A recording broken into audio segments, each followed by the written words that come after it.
Passion, strength, power.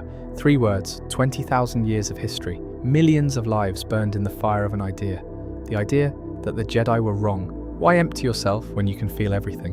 Why be nothing when you can be something? Why distance yourself from passion when passion gives life meaning? Why seek detachment when attachment gives purpose? These questions would define the fate of the entire galaxy for thousands of years. In this video, we're diving into the complete Sith lineage, starting from the very first Dark Lord all the way to the fall of Darth Vader and the end of the Sith Order as we know it. And if you're enjoying these kinds of videos, consider subscribing. It is nearly 7,000 years before the Battle of Yavin. The Republic is young, the Jedi are confident, and the idea of the Sith does not yet exist. What existed instead was a disagreement within the Order, and at the center of it stood Ajunta Pall, a Jedi Master, one of the best, highly trained, respected within the Order. By every metric that the Jedi cared about, this guy was the real deal. But Ajunta had a curiosity problem. The Jedi back then, like always, honestly, had very specific rules about what you could and couldn't do with the Force. But this guy was fascinated by alchemy, specifically the question of whether the Force could be used to manipulate, create, or fundamentally alter living things at a biological level. He studied it with everything he had, pushing further into the theory than anyone before him had gone. And one day, he cracked it. He figured out how to create and shape life through the Force. To bend the essence of a living organism, twist it, transform it, engineer it from the ground up. He had unlocked something that nobody else in the Order had even come close to. Sound familiar? It should.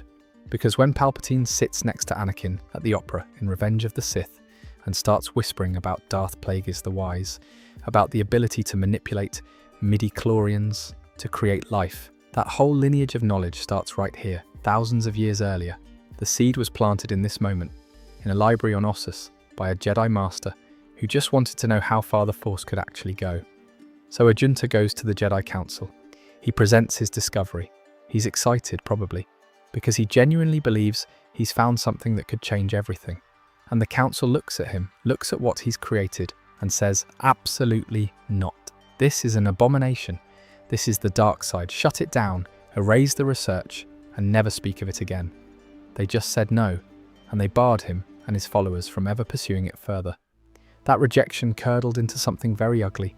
What followed was called the 100-Year Darkness, a full-scale war between Ajunta and his followers, all dark Jedi, all trained by the Order itself, against the Jedi and the Republic.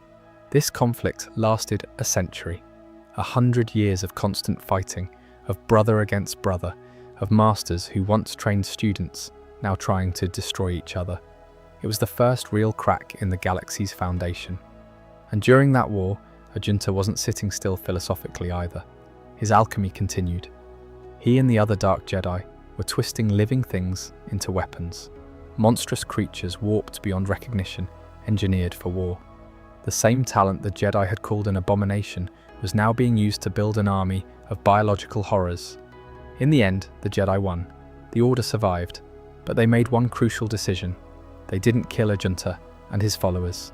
They exiled them, cast them out into the far reaches of unknown space with no home, no resources, no allies. A group of powerful, bitter, dark side-wielding former Jedi, all of them skilled, all of them furious, drifting through the galaxy, looking for somewhere to land. What they found was Korriban. If you know your Star Wars lore at all, you know that name. But at this point in history, Korriban wasn't a Sith graveyard yet. It was just a planet, a harsh desert world, ancient, steeped in natural dark side energy, and already inhabited by a species called the Sith. Red-skinned humanoids with facial tendrils, a deeply Force-sensitive culture organized into a rigid caste system. Warriors, priests called the Kisai, and a slave class. They had their own traditions, their own relationship with the dark side of the Force, developed entirely independently over centuries. The Sith King at the time, a man named Hakagram Graush, wasn't going to hand over his planet to a group of strangers. He rallied his people and prepared to fight. Ajunta didn't meet him head-on. He found the king's second-in-command and flipped him, turned him to their side before the battle even started. And then, in front of everyone watching, Ajunta Pall personally executed Hakagram Graush. The resistance collapsed instantly. The Kisai priests, the religious caste of the Sith, worshipped a deity named Typho Gem, the left-handed god, a figure of immense dark power in their mythology, and Ajunta Pall was left-handed. To the Kisai, this wasn't coincidence. This was prophecy. Their god had arrived in the flesh, killed their king to prove his power, and was standing in front of them. His followers were treated as demigods. The transition from violent conquest to divine rule happened almost overnight. Ajunta leaned into it completely. He took the title of Gen Ari, Dark Lord, the first one in history. He absorbed the native Sith culture, their language, their rituals, their sorcery traditions, and blended it with everything he and the other Dark Jedi already knew. The result was something new, a synthesis, the Jedi's deep understanding of the Force, combined with the native Sith's ancient dark side traditions, bound together by Ajunta's mastery of alchemy. He also used it in darker ways. He dominated the Sith people telepathically, made them unwilling thralls at times, extracted their knowledge of sorcery by force. He claimed the planet Zeost as the capital of his new empire and began expanding across multiple worlds. The Sith Empire was being built in real time, from nothing, by a man who had been kicked out of the Jedi Order with nowhere to go, and he was good at it. For decades he ruled. He created his infamous war sword, a weapon of terrible alchemical power, capable of things a standard lightsaber simply couldn't do. Even Darth Treya, thousands of years later, would describe the ancient Sith Lords, like Ajunta Pall, as warriors so far above later Sith that the comparison makes those later lords look like children playing with toys. That's the reputation he left behind. But then he died. Around 6,900 years before the Battle of Yavin, Ajunta Pall was entombed in the Valley of the Dark Lords on Korriban, a place that would become the most sacred ground in all of Sith history, and his spirit didn't leave. His deep knowledge of alchemy had given him the ability to anchor his soul to the physical world even after death. So, he stayed in that tomb, watching, for thousands of years. He watched every Sith Lord that rose after him, watched the empire he built fracture under the weight of constant backstabbing and ambition. He watched the order he founded tear itself apart over and over again, and at some point across those millennia, the regret set in. When Revan entered his tomb during the Jedi Civil War, thousands of years after Ajunta's death, his spirit appeared barely remembering its own name, confused and broken. And what he told Revan was this: the Jedi didn't destroy the Sith after the 100-year darkness. The Sith destroyed themselves. They always do. It's what they're built for. Revan convinced him to let go, and the first Sith Lord, the man who started the entire dynasty, chose the light in his very last moment. He became one with the Force. He found peace. A brilliant, deeply curious man who made one discovery too many, got told no by people who were afraid of what he'd found, and decided that if they wouldn't let him explore the edge, he'd burn the fence down entirely. His name was Karness Muur. Now, if Ajunta Pall was the first Dark Lord, the ideological founder, the man who built the Empire, Karness Muur was the mad scientist, the guy in the back of the lab doing experiments nobody wanted to think about. And what he created didn't die with him. It outlived him by thousands of years and spread across entire planets like wildfire. Muur was born before 7000 BBY and joined the Jedi Order, same as Ajunta. He fought in the same war, the 100-year darkness. And when the Jedi won, he was exiled right alongside the rest of them. He fought at the Battle of Korbos and was among the surrendering survivors. He carried a yellow-bladed protosaber at the time, one of those old clunky things that needed an external power pack, and he was already deep into dark side alchemy before they even left Republic space. When the Dark Jedi arrived on Korriban and conquered the Sith species, Muur immediately recognized what the others did. This planet, these people, they were steeped in dark side power, untapped potential everywhere. They enslaved the native Sith through the Force and became the first lords of the Sith, gods to the population. But where Ajunta focused on empire building and rulership, Karness Muur had a different obsession. He wanted immortality, and more than that, he wanted an army that could never be defeated, one that would grow with every battle, feeding on the enemy itself. So he went to work. By his own admission, Muur used the dark side to twist, prolong, and preserve life. He engineered many forms of Sith spawn, including Leviathans. Leviathans, by the way, were massive war beasts, towering monstrosities that could tear through entire battalions. But Muur didn't stop there. He wanted something more insidious, something that could spread. The Sith alchemist Sorza Sin created the Muur talisman for him, to enable him to create Rakghouls and to sustain his essence, granting him spiritual immortality. Sorza Sin, by the way, was another one of the original Dark Jedi exiles, and she was arguably the best alchemist among all of them. She grew the Leviathans that broke Jedi lines during the war. She wrote the Sith Code, and at Muur's request, she forged him a talisman. The Muur talisman was the first of 3 great amulets she created. The talisman gave Muur the power to transform those in his close proximity into mindless thralls for him to command. Anyone near him who wasn't Force-sensitive would be twisted, mutated instantly into a creature called a Rakghoul. Hunched, clawed, feral, driven by hunger and rage, and they were completely loyal. But there was a problem. Force-sensitives and certain alien species were immune. The talisman couldn't touch them, so Muur engineered a workaround. When the talisman was found not to work on Force-sensitives or certain alien species, Muur further engineered the Rakghoul plague, an infection which could be spread by those already under his thrall. The infection would spread, and over time, the victim would transform. You're fighting an army that grows every time it wounds you. Every casualty on your side becomes a soldier on theirs. Every planet they touch becomes a breeding ground. It's a self-replicating bioweapon with no off switch, and Muur didn't intend to use it small scale. With his army of Rakghouls, Muur intended to use them to rule the galaxy. He wanted galactic domination through plague warfare, a tide of monsters sweeping across every world until there was nothing left but thralls under his control. Now obviously, that didn't happen while he was alive. He had rivals, other Sith Lords who were terrified of what he was building. During his life, he had an enemy, another Sith Lord named Remulus Draper, who created an oubliette to capture and neutralize Karness and the power of his talisman. Draper built a specialized stasis pod designed specifically to contain Muur and shut down the talisman's power. But Draper never actually caught him, not in life anyway. When Muur died, his body failed, but his spirit didn't leave. The talisman would seek out the most powerful Force user to act as his vessel and conduit.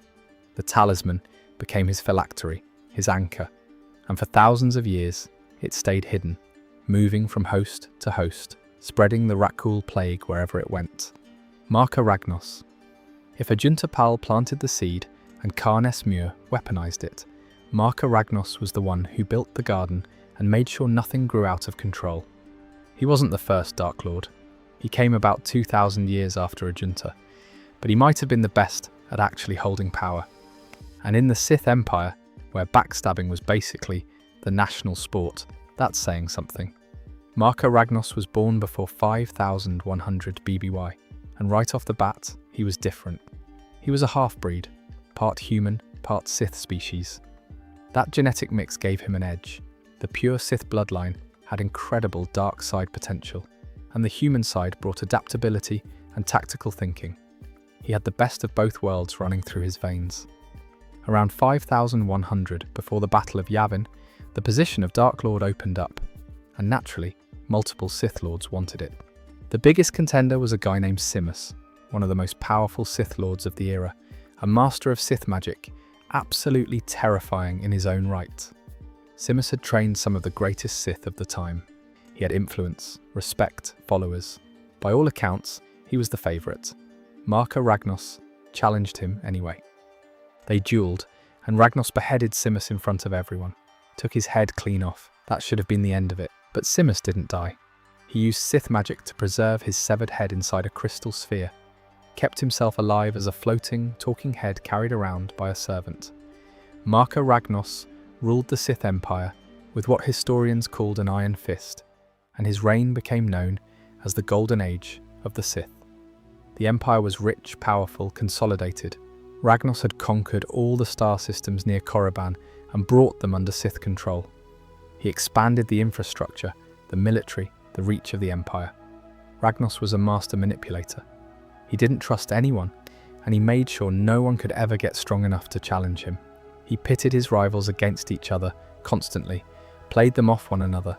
If someone looked like they were getting too ambitious, Ragnos would either provoke them into challenging him directly, where he'd kill them, or he'd arrange for someone else to take them out. Assassinations were common, political maneuvering was constant, and Ragnos sat at the center of it all, pulling strings, watching, waiting. But there was one thing Ragnos refused to do: expand into Republic space. A lot of the younger, more aggressive Sith Lords wanted war with the Galactic Republic. They wanted to prove the Sith were stronger, to conquer the known galaxy, to wipe out the Jedi, and Ragnos shut that down every single time. He remembered the history. He knew that his ancestors, the original Dark Jedi exiles, had been defeated by the Jedi Order. He knew how powerful the Jedi were, and he wasn't confident the Sith Empire could beat them. So he kept the Empire isolated, fortified, growing internally but never reaching outward. The expansionists hated him for it. They thought he was weak, overly cautious, holding the Empire back. But none of them were strong enough to do anything about it while he was alive. In 5100 BBY, a 13-year-old boy showed up at Ragnos' court. His name was Tenebrous. This kid had murdered his own father, a Sith Lord, along with everyone else on his home planet of Medrias, and he absorbed their life force to make himself stronger. He came before Marka Ragnos, asking for two things: training in the Sith arts and recognition as the ruler of his father's domain. Ragnos looked at this teenager, felt the power radiating off him, and made a decision. He didn't take him as an apprentice. Ragnos was too smart to bring someone that dangerous that close, but he was impressed enough to give him what he wanted. He named Tenebrous the ruler of Medrias, gave him the rank of Sith Lord, and bestowed on him a new name: Vitiate, the Sith Emperor, one of the most powerful and longest-lived dark side users in galactic history. He'd consume entire planets, rule for over 1,000 years, and terrorize the galaxy long after Marka Ragnos was dust. And it all started because Ragnos recognized talent when he saw it, and was smart enough to give the kid a title and send him far away.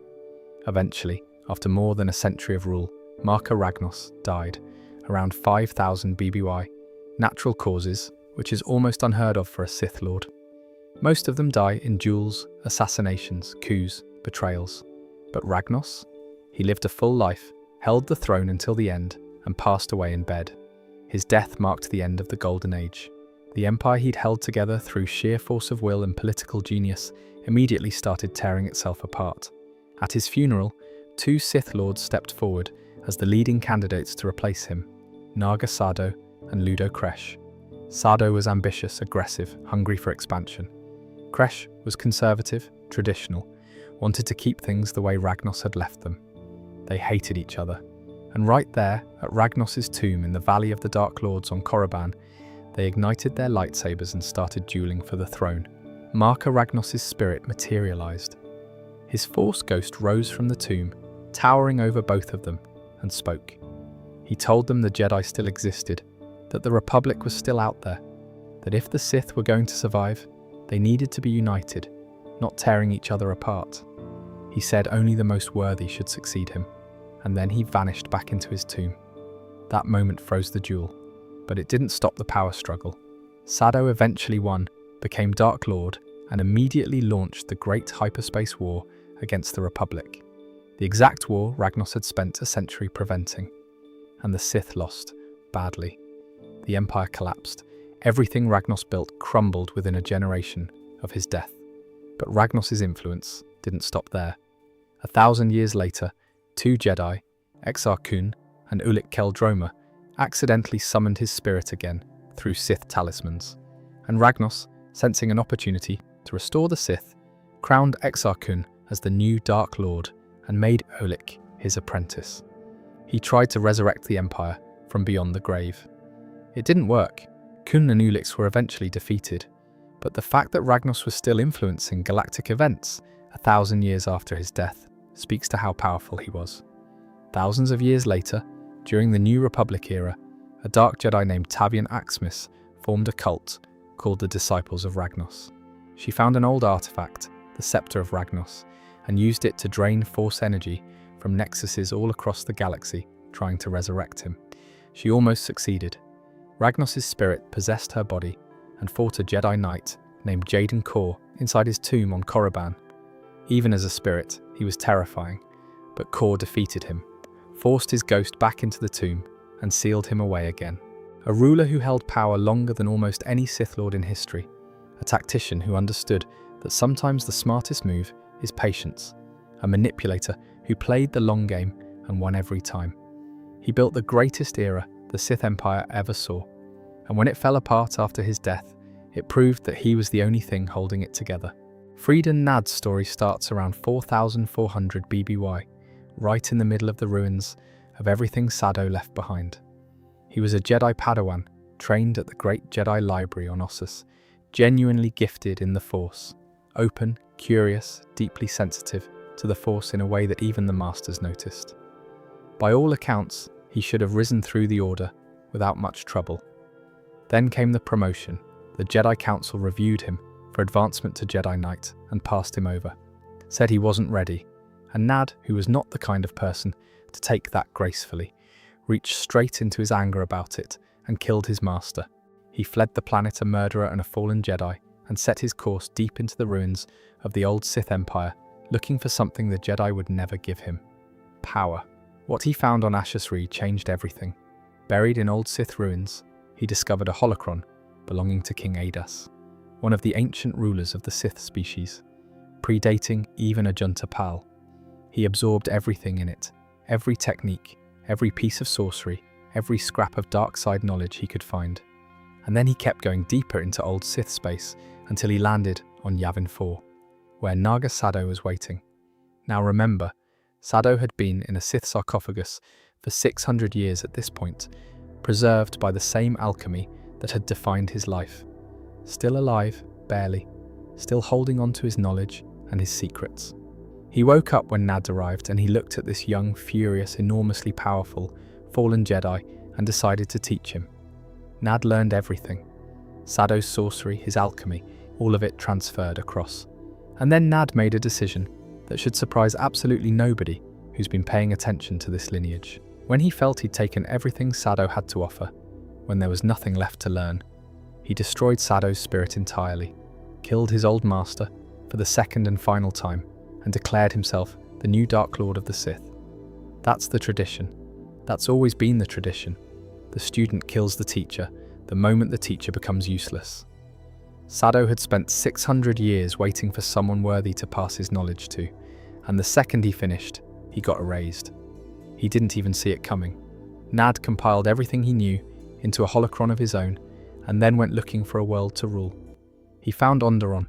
Onderon in 4400 BBY was a walled city planet, just one massive city called Izis surrounded by walls, keeping out the genuinely horrifying beasts that roamed the wilderness outside. The population had been living like that for generations, hiding behind their walls, terrified of what lived outside them. They were desperate for something stronger than themselves to protect them. Nadd gave them that. He swept in with Sith sorcery, proclaimed himself king, used the dark side to hold back the Beast Riders and the wilderness, and sold himself as the savior of Onderon. He spread legends about himself, stories of single-handedly repelling the Beast Riders with Sith magic that got passed down through generations until he'd basically become a god in the cultural memory of the planet. He decreed that all criminals would be exiled outside the city walls where the beasts would kill them. Except it didn't work the way he planned. Some of those exiles survived. They adapted. They learned to tame the beasts, to ride them, to turn the wilderness from a death sentence into a weapon. They built their own civilization outside the walls and started attacking Izis with armies of tamed monsters. That was the beginning of the Beast Wars, a conflict that spiraled completely out of Nadd's control and kept going for centuries after his death. He created the very force that would eventually become a permanent thorn in the side of everything he built. Sometimes the cruelest ideas create the most determined enemies. Nadd ruled Onderon for over 100 years, again the dark side and Sith sorcery, extending his life far beyond natural limits. And when he finally died, he was entombed beneath the royal palace of Izis. And like every powerful Sith Lord before him, he didn't stay gone. His spirit anchored itself to the tomb, to the planet, to his bloodline.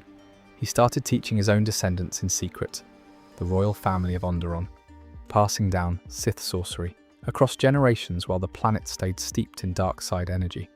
His descendants, the Naddists, as they came to be called, became a Sith cult that worshipped him like a deity. Queen Aminoa and King Omin, centuries later, were both secretly practicing Sith magic under his tutelage. He was running a centuries-long dark side school from beyond the grave with the entire royal family of a planet as his student body. When the Jedi finally showed up to deal with Onderon's situation around 4000 BBY, led by Master Arca Jeth, and a team including young Jedi Knight Ulic Qel-Droma, a name you'll hear a lot more in the next part, Queen Aminoa tried to summon his ghost for help during the battle. Nadd looked at her, decided she was no longer useful, withdrew his support completely, and let her die, just like that. After centuries of tutelage, the moment she became a liability, he dropped her.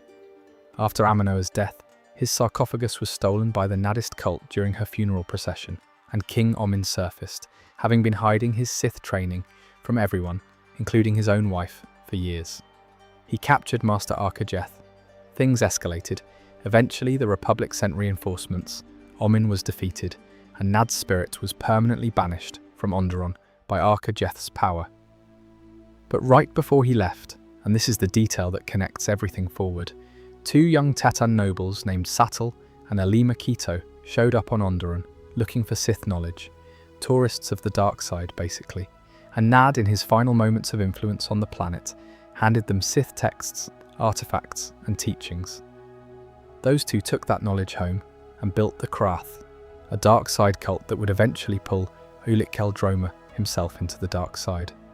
And Nadd's spirit appeared to Ulic during the Onderon conflict and told him flat out, "You are destined to become a Sith Lord." Planted that seed deliberately, knowing exactly what it would grow into. Then, after being banished from Onderon, his spirit stirred when a powerful young Jedi named Exar started digging around in Sith ruins. Nadd guided Kun to Korriban, tested him, and began to teach him, planning to use Kun as a physical vessel to resurrect himself permanently. But Kun, using Sith amulets he'd collected, turned on Nadd and destroyed his spirit entirely on Yavin 4, an entire planet soaked in dark side energy that kept producing Sith sympathizers for thousands of years. Even Darth Nihilus used his tomb as a base of operations during the Mandalorian Wars era. Even Darth Bane visited it looking for holocron secrets. The shadow of Freedon Nadd stretched across millennia. He was the bridge, the man who carried Sith knowledge out of the ruins of the old Empire and planted it in Republic space where it grew roots too deep to ever fully pull out. Two fallen Jedi, one catastrophic war, and a partnership so dangerous that the Jedi literally had to burn an entire moon to stop it. Let's start with Exar Kun. Kun was trained by Jedi Master Vodo Siosk Bas, a brilliant, patient teacher who recognized immediately that his student was extraordinarily gifted. Powerful in the Force, frighteningly fast with a lightsaber, naturally talented in a way that made other Padawans look like they were still learning to walk. But Kun had an attitude problem the size of a Star Destroyer. He was arrogant, obsessive, and completely convinced that the Jedi Order was holding him back from his true potential. And the thing that fascinated him most? Sith lore, forbidden knowledge. He genuinely believed he could study the dark side without being consumed by it, that he was smart enough, strong enough, disciplined enough to look into the abyss and walk away clean. His master warned him constantly. Other Jedi warned him. Nobody could get through to him. He left the Order and went looking for Sith artifacts. Ended up on Onderon. Got rebuked by the Jedi there. Then followed the trail of breadcrumbs straight to Korriban and eventually to Yavin 4, where Naga Sado's ancient sleeping body was waiting. He woke it up, absorbed everything it had left to offer, then destroyed Freedon Nadd's spirit when the dead Sith Lord tried to use him as a vessel. Kun wasn't going to be anyone's puppet. He was going to be the Dark Lord. Meanwhile, across the galaxy, a completely different story was unfolding. Ulic Qel-Droma was everything Exar Kun wasn't on the surface. Warm, respected, a genuinely beloved Jedi Knight with a bright future ahead of him. His master was Arca Jeth, one of the most respected Jedi of the era. Ulic had friends, close bonds, a woman he loved named Nomi Sunrider, a brother named Kay who thought the world of him.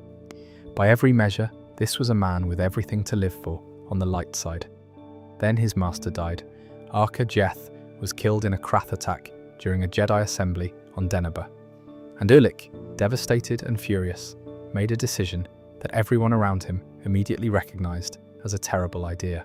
He was going to infiltrate the Krath, the dark side cult founded by those Teton nobles Freedon Nadd had gifted with Sith knowledge, and destroy them from the inside. Go undercover, play the dark side to defeat the dark side. It did not go well. The Krath leader Sattel Keto spotted him immediately and spent weeks torturing him. Meanwhile, Sattel's cousin Alima, brilliant and manipulative, started working on him from another angle entirely, seducing him, pulling him deeper, exploiting every crack that the torture and the grief had opened up. Nomi came to rescue him. His brother Kay came. He sent them away. By the time he killed Sattel and took over the Krath leadership himself, Ulic's Qel-Droma wasn't undercover anymore. So now you have Exar Kun, newly crowned Dark Lord in his own mind, building temples on Yavin 4, raising an army of Massassi warriors, burning with ambition, and he gets word that there's another serious dark side practitioner out there in the Empress Teta system. And Kun does what any reasonable megalomaniac would do. He goes to eliminate the competition. He shows up looking for a fight, gets one. He and Ulic duel in an intense lightsaber battle, and neither of them can gain the upper hand. They're genuinely matched.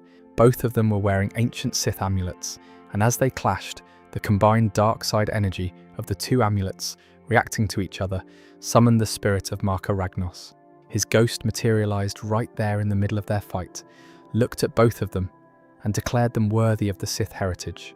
And together, they were absolutely terrifying. Kun allied with the Mandalorian Crusaders, absorbing their military might. He went back to Ossus and gave a speech to a group of young Jedi Knights, planting seeds of doubt about the Order, and convinced a handful of them to turn. Then he sent those converts back to kill their own masters. Systematically, all across the galaxy, simultaneously, it was the most devastating internal attack the Jedi Order had ever suffered. He personally went to Coruscant, walked into a Senate trial where Ulic was being held captive, froze the entire Senate body with a mind control spell, murdered the Supreme Chancellor on the podium, then killed his own former master when the old teacher tried to stop him. Just walked out of the Senate hall with his apprentice and left. The Republic couldn't do a thing. Ulic, meanwhile, defeated Mandalore the Indomitable in personal combat, a fight on chain nets over a battlefield on Kuar. Mandalore on a basilisk war droid, Ulic, with just his lightsaber. He won. The entire Mandalorian army pledged loyalty to him on the spot. Then he attacked Coruscant itself, taking the Republic's own war room, ordering their fleet to self-destruct. He was captured only because Nomi and Kay arrived in time to cut off the battle. The Great Sith War reached its breaking point at Ossus. Alima was sent to detonate a star in the Kron cluster, a supernova that sent a massive shockwave directly toward the great Jedi library world of Ossus. Alima died in the explosion. The Jedi scrambled desperately to evacuate their most precious artifacts. And in that chaos, Exar Kun and Ulic landed and looted everything they could carry. That's when it fell apart. Ulic's brother Kay found him on Ossus. They dueled, and Ulic killed him, his own brother, the person who had believed in him longer than anyone else. The moment it was done, something cracked inside Ulic completely. He stood there, staring at what he'd done, and whatever was left of the man he used to be came flooding back all at once. Nomi Sunrider, watching in horror, reached into the Force and severed Ulic's connection to it entirely, a technique so powerful and so permanent it left him Force blind for the rest of his life.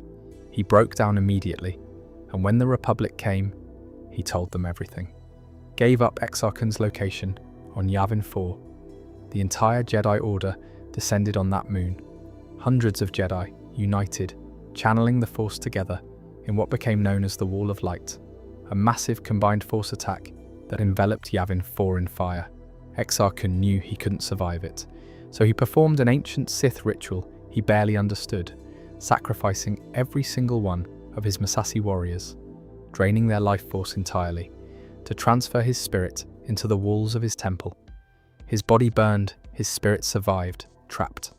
For 4,000 years, Exar Kun's spirit sat in those temples on Yavin 4, waiting. And then the New Republic built a Jedi Academy there under Luke Skywalker. Kun's spirit started working immediately, corrupting students, whispering to the vulnerable ones, driving one to madness and death, dragging another named Qel-Droma so deep into darkness that he destroyed an entire star system with a superweapon. He even pulled Luke's spirit out of his body and left him in a coma. He nearly pulled it off again. Thousands of years later, same trick, different Jedi. But Luke's students combined their power and burned him out of existence for good. As for Ulic, he spent the rest of his life wandering, force blind, stripped of everything, carrying the weight of his brother's death everywhere he went. He eventually guided a young historian named Vima Sunrider, Nomi's daughter, in basic Jedi training, one of the last things he did, and then he was shot by a spacer named Hogan, who wanted fame for killing a fallen Sith Lord. He died on a frozen world called Ren Var, and in his final moment, Nomi Sunrider felt something through the Force. Ulic's connection had been restored. Briefly, at the very end, he touched the light again, and he became one with the Force. Two fallen Jedi. One brilliant and merciless, one tragic and human. Together, they nearly toppled the Republic and broke the Jedi Order from the inside out, and the Sith were just getting started. Around 3976 BBY, the Mandalorian Neo-Crusaders were tearing through the Outer Rim like a meat grinder, conquering worlds, slaughtering civilians, and the Jedi Council was sitting on their hands about it. Too cautious, they said, not our place to intervene. And a young Jedi Knight named Revan looked at that decision and thought, you know what, forget this. He rallied a faction of like-minded Jedi, defied the Council entirely, and led the Republic's forces to war. His closest friend, a Jedi named Ulic, later known as Malak, was right there beside him. They won, decisively. Revan was the Republic's greatest military mind, and under his command the Mandalorian threat was crushed in 3960 BBY at the Battle of Malachor, a devastating confrontation that ended with Revan activating a superweapon called the Mass Shadow Generator, which collapsed the gravity of the entire planet into itself. Thousands of Mandalorians died. Thousands of Republic soldiers died too. Revan triggered it anyway, because he understood something brutal, that sometimes winning costs more than you want to pay. After the battle, Revan defeated Mandalore the Ultimate in personal combat and took his mask. Then he and Malak, curious about a mysterious Sith influence they'd detected behind the Mandalorian attacks, chased the trail into the unknown regions. They found the Sith Emperor, Darth Vitiate, sitting on a hidden empire that had been rebuilding for 1,000 years since the Great Hyperspace War. And instead of fighting him, which would have been suicide, they tried to be clever about it. They went to his throne room to confront him directly, thinking their combined strength could take him. Vitiate didn't fight them. He just reached into their minds and rewrote them, dominated them completely, twisted them to the dark side, extracted everything they knew about the Republic, then sent them back as advance agents of his coming invasion. Revan and Malak, the Republic's greatest heroes, were now sleeper agents of the most powerful Sith Lord alive. But the thing about genuinely exceptional people, even mind-controlled ones, as they searched the galaxy for the Starforge, an ancient Rakatan superweapon capable of producing endless ships and war material, the force of their personalities slowly broke through Vitiate's conditioning. By the time they found the Starforge, they'd broken free of his mental control entirely, and instead of acting as his vanguard, they decided to build their own empire. Because that's Revan. He doesn't follow anyone's plan for long. They return to Republic space as Darth Revan and Darth Malak, Dark Lords of the Sith, with a massive fleet behind them and the Starforge pumping out ships faster than the Republic could destroy them. The Jedi Civil War began in 3959 BBY, and the Republic was immediately on the back foot. Revan had spent years studying their defences and knew every weakness. World after world fell, but Revan's campaign wasn't purely destructive. He wasn't burning everything down. He was trying to build something, a unified galaxy strong enough to resist Vitiate's inevitable invasion. His war had a strategic logic that most people missed because they were too busy running from his fleets. He wasn't just a Sith Lord, he was still a general, still thinking 10 moves ahead. Malak was something different. Ulic had always been in Revan's shadow, bigger, stronger, arguably more powerful in raw force ability, but never the strategist, never the visionary. He'd followed Revan through everything, through the Mandalorian Wars, through the unknown regions, through the fall to the dark side, and somewhere along the way, the shadow started feeling like a cage. He wanted the throne. He just needed the right moment. It came when the Jedi sent a strike team to capture Revan aboard his flagship in 3957 BBY. Bastila Shan, a young Jedi with a rare ability called battle meditation, which could influence the outcome of entire battles, led the boarding party. They cornered Revan on the bridge, and as the fight raged, Malak saw his window. He ordered his own ships to open fire on Revan's flagship. His own master, his oldest friend. He fired on the bridge from orbit, intending to kill Revan, kill the Jedi strike team, and claim the title of Dark Lord in a single move. It almost worked. Revan was left comatose, his mind nearly destroyed, but Bastila Shan, instead of letting him die, used the Force to preserve the tiny spark of life still left in him and pulled him out of the wreckage. The Jedi Council then did something remarkable. They wiped his memory entirely and rebuilt his identity from scratch, gave him a new name, a new face, a new history, loyal Republic soldier. No memory of being Darth Revan whatsoever. And then, because the Jedi have a very particular sense of irony, they sent the amnesiac Revan back into the field to find the Starforge, knowing his buried memories were the only key to locating it. He served under Bastila's command, thinking he was just a soldier, slowly piecing himself back together, falling in love with Bastila along the way. Meanwhile, Malak's war was getting worse. Without Revan's strategic genius, the campaign devolved into brute force, bombarding planets, massacring civilians, burning everything in his path. Telos IV was bombed into a wasteland in 3956 BBY. He ordered attacks on Dantooine. He was powerful, sure, but he was Revan without the brain, all muscle, no finesse. The galaxy started falling apart in ways Revan's original plan had never intended. When Revan's memories eventually resurfaced, and he discovered who he truly was, he made a choice that defined everything about his character. He rejected the dark side. He chose to be something the Sith playbook doesn't have a chapter for. A Dark Lord who decided redemption was worth more than power. He assembled companions, hunted down the star maps, and returned to the Starforge in 3956 BBY to end the war he had started. He found Malak had captured Bastila and turned her to the dark side. He found Malak sitting on the throne of an empire that was crumbling precisely because Malak didn't understand what had built it. And then he fought him. One detail about their history that tells you everything. At some point during the Jedi Civil War, Revan had cut off Malak's entire jaw with a lightsaber strike, left him with a metal prosthetic. That's the kind of relationship they had. Master kept the apprentice alive, but reminded him of his place, constantly. Their final duel on the Starforge ended with Malak's death. And in his last moments, Malak actually reflected on everything. On what he and Revan had been before all of this, on whether things could have gone differently. He said that if Revan had not been captured, he wondered if Revan would have truly conquered the Republic, or eventually turned back to the light anyway. Then he died. Revan was welcomed back as a hero, married Bastila, lived quietly for a while, but his recovered memories of Vitiate's hidden empire kept eating at him. He knew what was coming.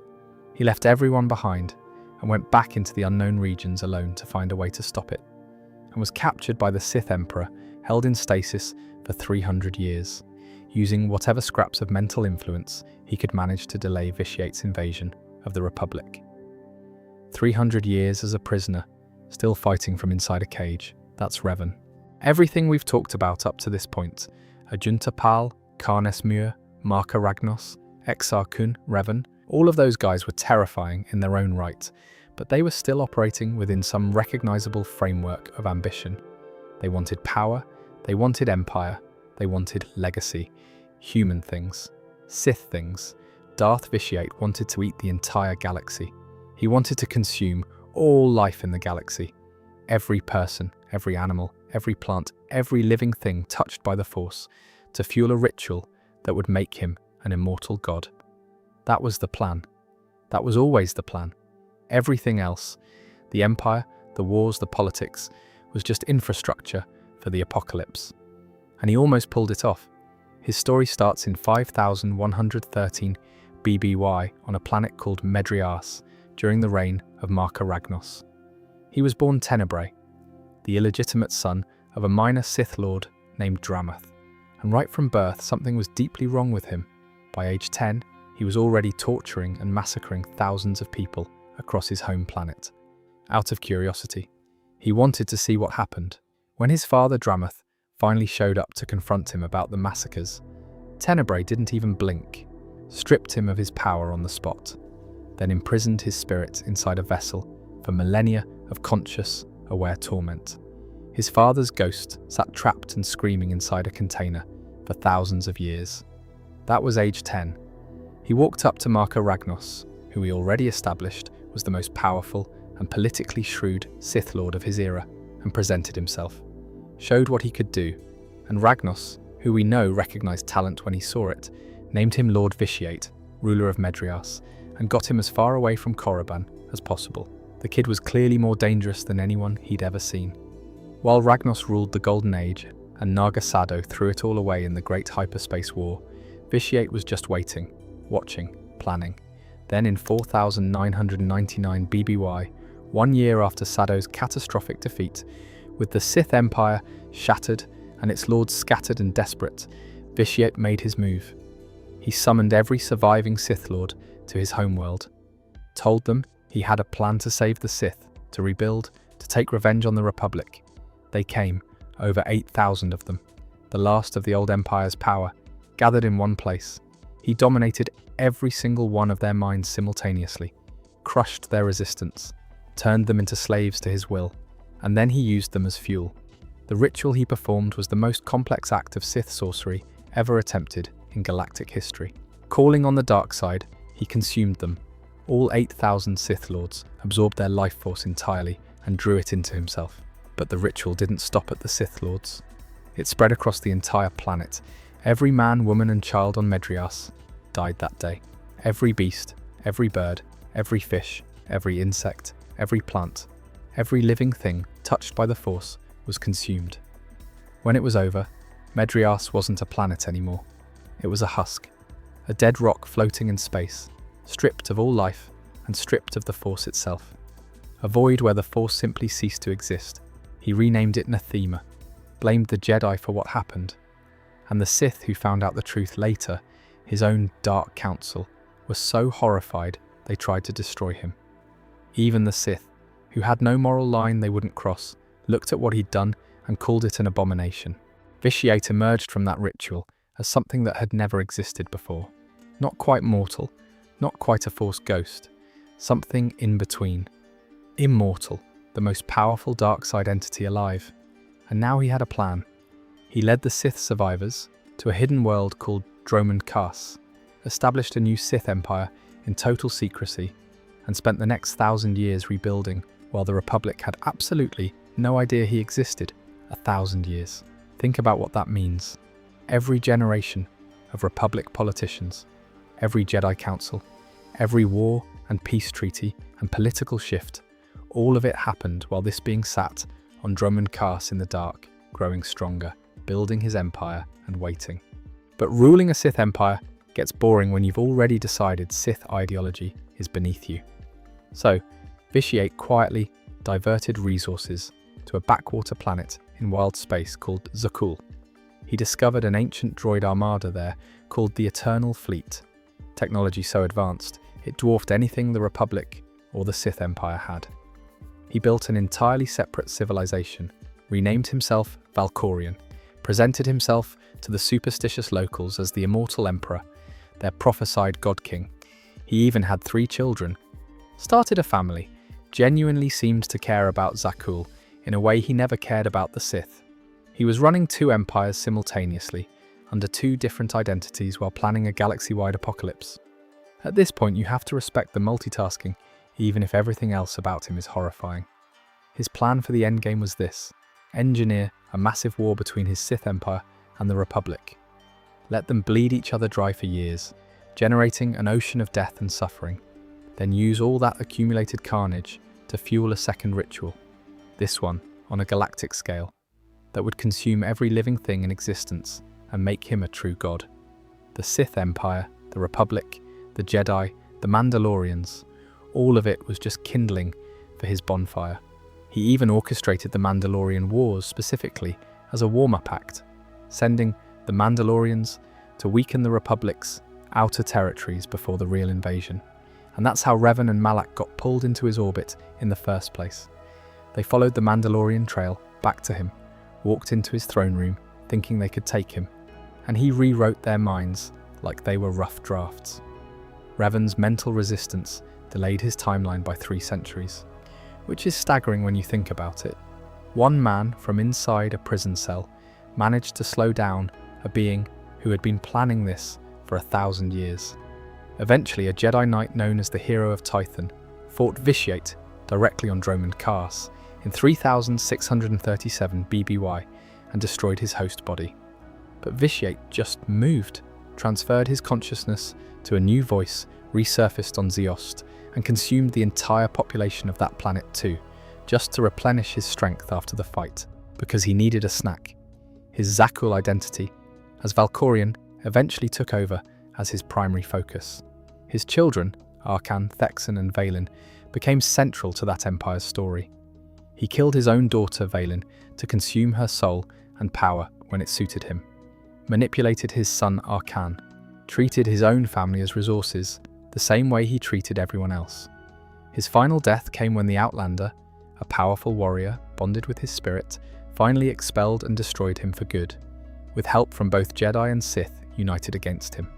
Nearly 1,500 years after his birth, the entity that had started as a monstrous child on Medriar's finally ceased to exist. 1,500 years, 2 empires, multiple planets consumed, 8,000 Sith Lords sacrificed in a single afternoon, the most elaborate long-game manipulation in galactic history. And even after all that, after all the death, all the centuries, all the power, he never actually got what he wanted. The galaxy survived. The ritual never happened at full scale. The god that wanted to eat everything ended up being the thing that got eaten by time. Darth Nihilus. He didn't care about Sith ideology, Jedi philosophy, the Republic, the Empire, or any of it. He had exactly one thing driving him from the moment he was born into darkness: hunger.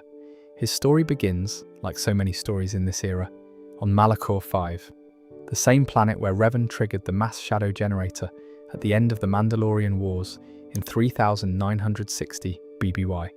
That superweapon collapsed the gravity of the entire planet into itself, killing thousands of Mandalorians and Republic soldiers simultaneously in a single devastating moment. We talked about it already, but what we didn't talk about is what happened to the survivors. Most of them died quickly, some held on a little longer, and one unnamed anonymous man who had lost everything in the Mandalorian Wars, his family, his friends, his entire reason for existing, survived in a way that shouldn't have been possible. The mass shadow generator didn't just kill people. The sheer scale of death it caused, the simultaneous loss of thousands of Force-sensitive lives in a single catastrophic instant, tore a literal wound in the Force itself. A hole in the fabric of the living Force, radiating outward from Malachor 5 like a scar on the universe. And this man was sitting right at the epicenter of it when it happened. It broke him. It broke him at the level of his soul. He absorbed the echoes of all that suffering, all that death, all that sudden, violent erasure of thousands of lives, and it hollowed him out completely. Left a void where a person used to be, and that void was hungry. He discovered it by accident at first. Another survivor, barely clinging to life nearby. He reached toward them instinctively and drained them, pulled the Force energy right out of their body, and for one brief moment the gnawing emptiness inside him eased. The hunger quieted, then it came back, stronger than before, so he did it again and again. Within a month, every living thing still left on Malachor 5, every person, every animal, every plant, was dead. He'd consumed all of it, and the hunger was already screaming at him again, louder than ever. This is what made him categorically different from every other dark side user in history. Other Sith chose the dark side. They made a decision, conscious or not, to pursue power through anger and ambition. He didn't choose anything. The dark side chose him, seized him, and turned him into its instrument, whether he wanted it or not. He was less a Sith Lord, and more a natural disaster that happened to be shaped like a person. Darth Trier found him on Malachor 5. She called him a wound in the Force, more presence than flesh, and she saw potential in that wound that nobody else would have. She took him as an apprentice alongside another broken being named Darth Sion, christened this hollow man with a title and a name, the Lord of Hunger, and brought him to the Traeus Academy, buried in Malachor V's depths. Under her teaching, he learned to control the hunger, to direct it deliberately, rather than just consuming everything in his immediate vicinity. He learned to project it outward, to drain force energy from people at distance, from entire groups simultaneously, eventually from entire populations at once. His ability grew beyond anything in Sith history, where Vitiates had to perform elaborate rituals over multiple days to consume a planet.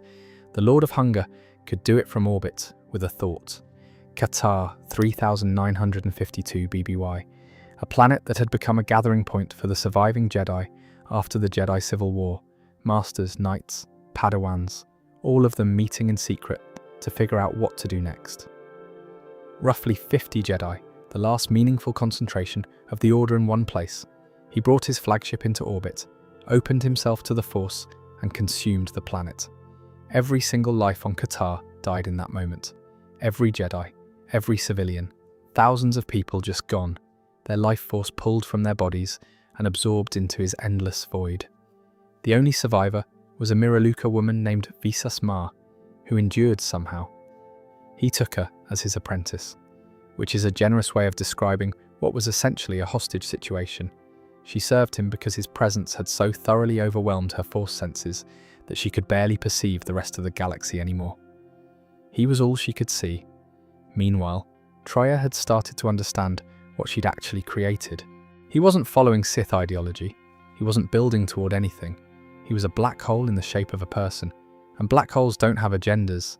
They just consume. She became afraid of him.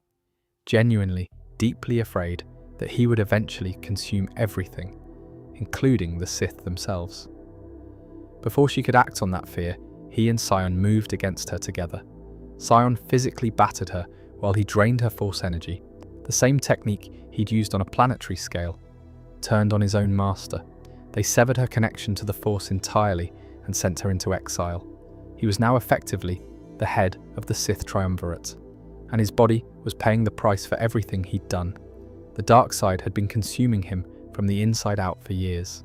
His physical form was deteriorating, decaying, barely holding together anymore. So he did something that nobody had managed before. He used the Force to transfer his consciousness out of his dying body and anchor it inside his mask and armor. He existed as a spirit contained within a suit of clothes, held together by pure dark side energy and the force of his own hunger. The mask, white, skeletal, expressionless, became his face. Beneath it was nothing. His physical form had been consumed by the very power he wielded. He and Sion then launched the Dark Wars, a systematic hunt to exterminate every remaining Jedi in the galaxy, and they came terrifyingly close to succeeding. Sion hunted them down one by one in person. He swept through Force-sensitive populations from orbit, leaving dead worlds in his wake. The Jedi Order, already devastated by the Jedi Civil War, was pushed to the absolute edge of extinction. His end came through irony as elegant as anything in this entire lineage. Darth Troya, exiled, stripped of her Force connection, furious, engineered his downfall from the shadows. She fed information to a Republic colonel named Tobin, letting it slip that there was a Jedi Academy on Telos 4. He took the bait immediately. His hunger had become so all-consuming by this point that he couldn't resist a concentrated gathering of Force sensitives, even when it smelled like a trap. He was the trap. The Republic fleet ambushed his forces at Telos while the battle raged in space. A small strike team boarded his flagship, the Ravager. Mitra Surik, the Jedi exile, also a wound in the Force from Malachor 5, led the assault, accompanied by Visas Ma and Mandalore. He turned his drain on Surik immediately and found nothing. She was the same kind of void he was. Two wounds in the Force, meeting each other. His hunger had nothing to grab onto. For the first time in years, his most devastating power was simply useless. He was forced to fight conventionally, and without his drain, he was beatable. Visas entered a Force trance to weaken his connection. Surik struck the killing blow, and Darth Nihilus, the Lord of Hunger, fell. Visas removed the mask from what remained of his face, and she said that when she looked at what was beneath it, she saw Malak 5. His body dissolved into dark side energy and faded away. The mask remained. That mask still carries echoes of his presence. Darth Krayt, thousands of years later, found a holocron containing his knowledge and asked it directly, "How did you manage to rip your spirit from your body and contain it in armor?" He was still teaching from beyond death through an object, the same way he'd existed for years. Darth Sion, the Lord of Pain, was born somewhere around 4000 BBY, and honestly, his early life is mostly a blank. What we do know is that before he became what he became, he was just a regular person who felt pain the same way anyone else did. Which makes what happened next even more interesting. He showed up as a Sith marauder during the Great Sith War, the same war Exar launched, the one that nearly toppled the Republic. He was fighting on the Sith side, throwing himself into battles, hunting Jedi, and he kept getting struck down, beaten, killed technically, multiple times over. Any normal person, any normal soldier, would have stayed dead the first time. Sion didn't. The first time, he was struck down in battle and felt death closing in. Instead of surrendering to it, he grabbed onto the pain, the physical agony of his wounds, the rage at being defeated, the hatred burning in his chest. He reached into all of it and used it as fuel, channeled it through the dark side and pulled himself back from the edge. His wounds didn't heal, his body didn't repair itself. He just refused to die, held together by sheer dark side energy and the force of his own suffering. And he found that the more times it happened, the easier it got. Every defeat, every wound, every moment of agony added another layer to his connection to this power. His body started decomposing, genuinely rotting, cracking apart, held together like broken pottery with dark side energy as the glue. He looked like a walking corpse, because that's essentially what he was, a corpse that was too furious to lie down. He survived the Great Sith War when Exar fell. Then he attached himself to Revan and Malak's Sith Empire during the Jedi Civil War. Then that collapsed too when Revan came back to the light. Sion watched the Sith tear themselves apart on Korriban afterward, the Academy descending into infighting, every lord killing every other lord trying to claim leadership in the power vacuum. And he survived all of that too, just kept going, battle after battle, war after war, empire after empire, rising and collapsing around him. And then Darth Trier found him. She was specifically looking for wounds in the Force, broken beings like the Lord of Hunger, like Sion, who existed in ways that defied normal Force understanding. She brought them both to Malak 5 and built the Sith Triumvirate. And for a while, Sion studied under her, learned from her.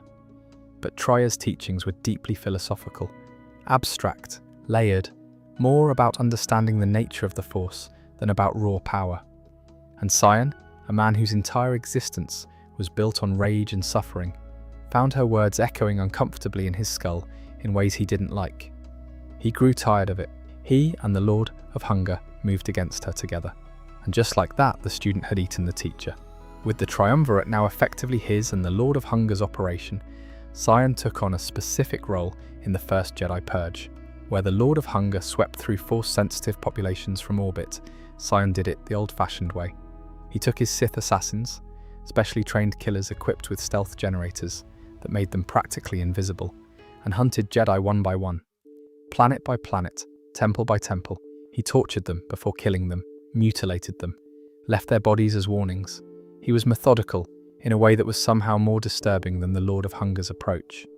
A planet dying from orbit is horrifying, but abstract. Sion showing up in person, finding you in whatever hiding place you'd found, and spending hours making an example of you. That's something different.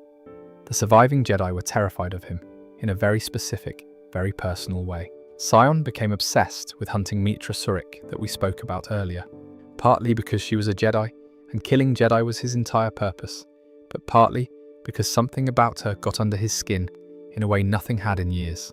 He chased her across the galaxy. They encountered each other multiple times. On Perigus, he boarded a Republic capital ship called the Harbinger, killed the entire crew, and cornered her, only for Trier to intervene and buy Surik time to escape. On Korriban, he trapped her inside the Sith Academy, killing Jedi Master Vash, who'd been hiding there, He had Surik at his mercy multiple times, and he kept letting her go, which for a man who had spent decades killing everything in his path was genuinely bizarre.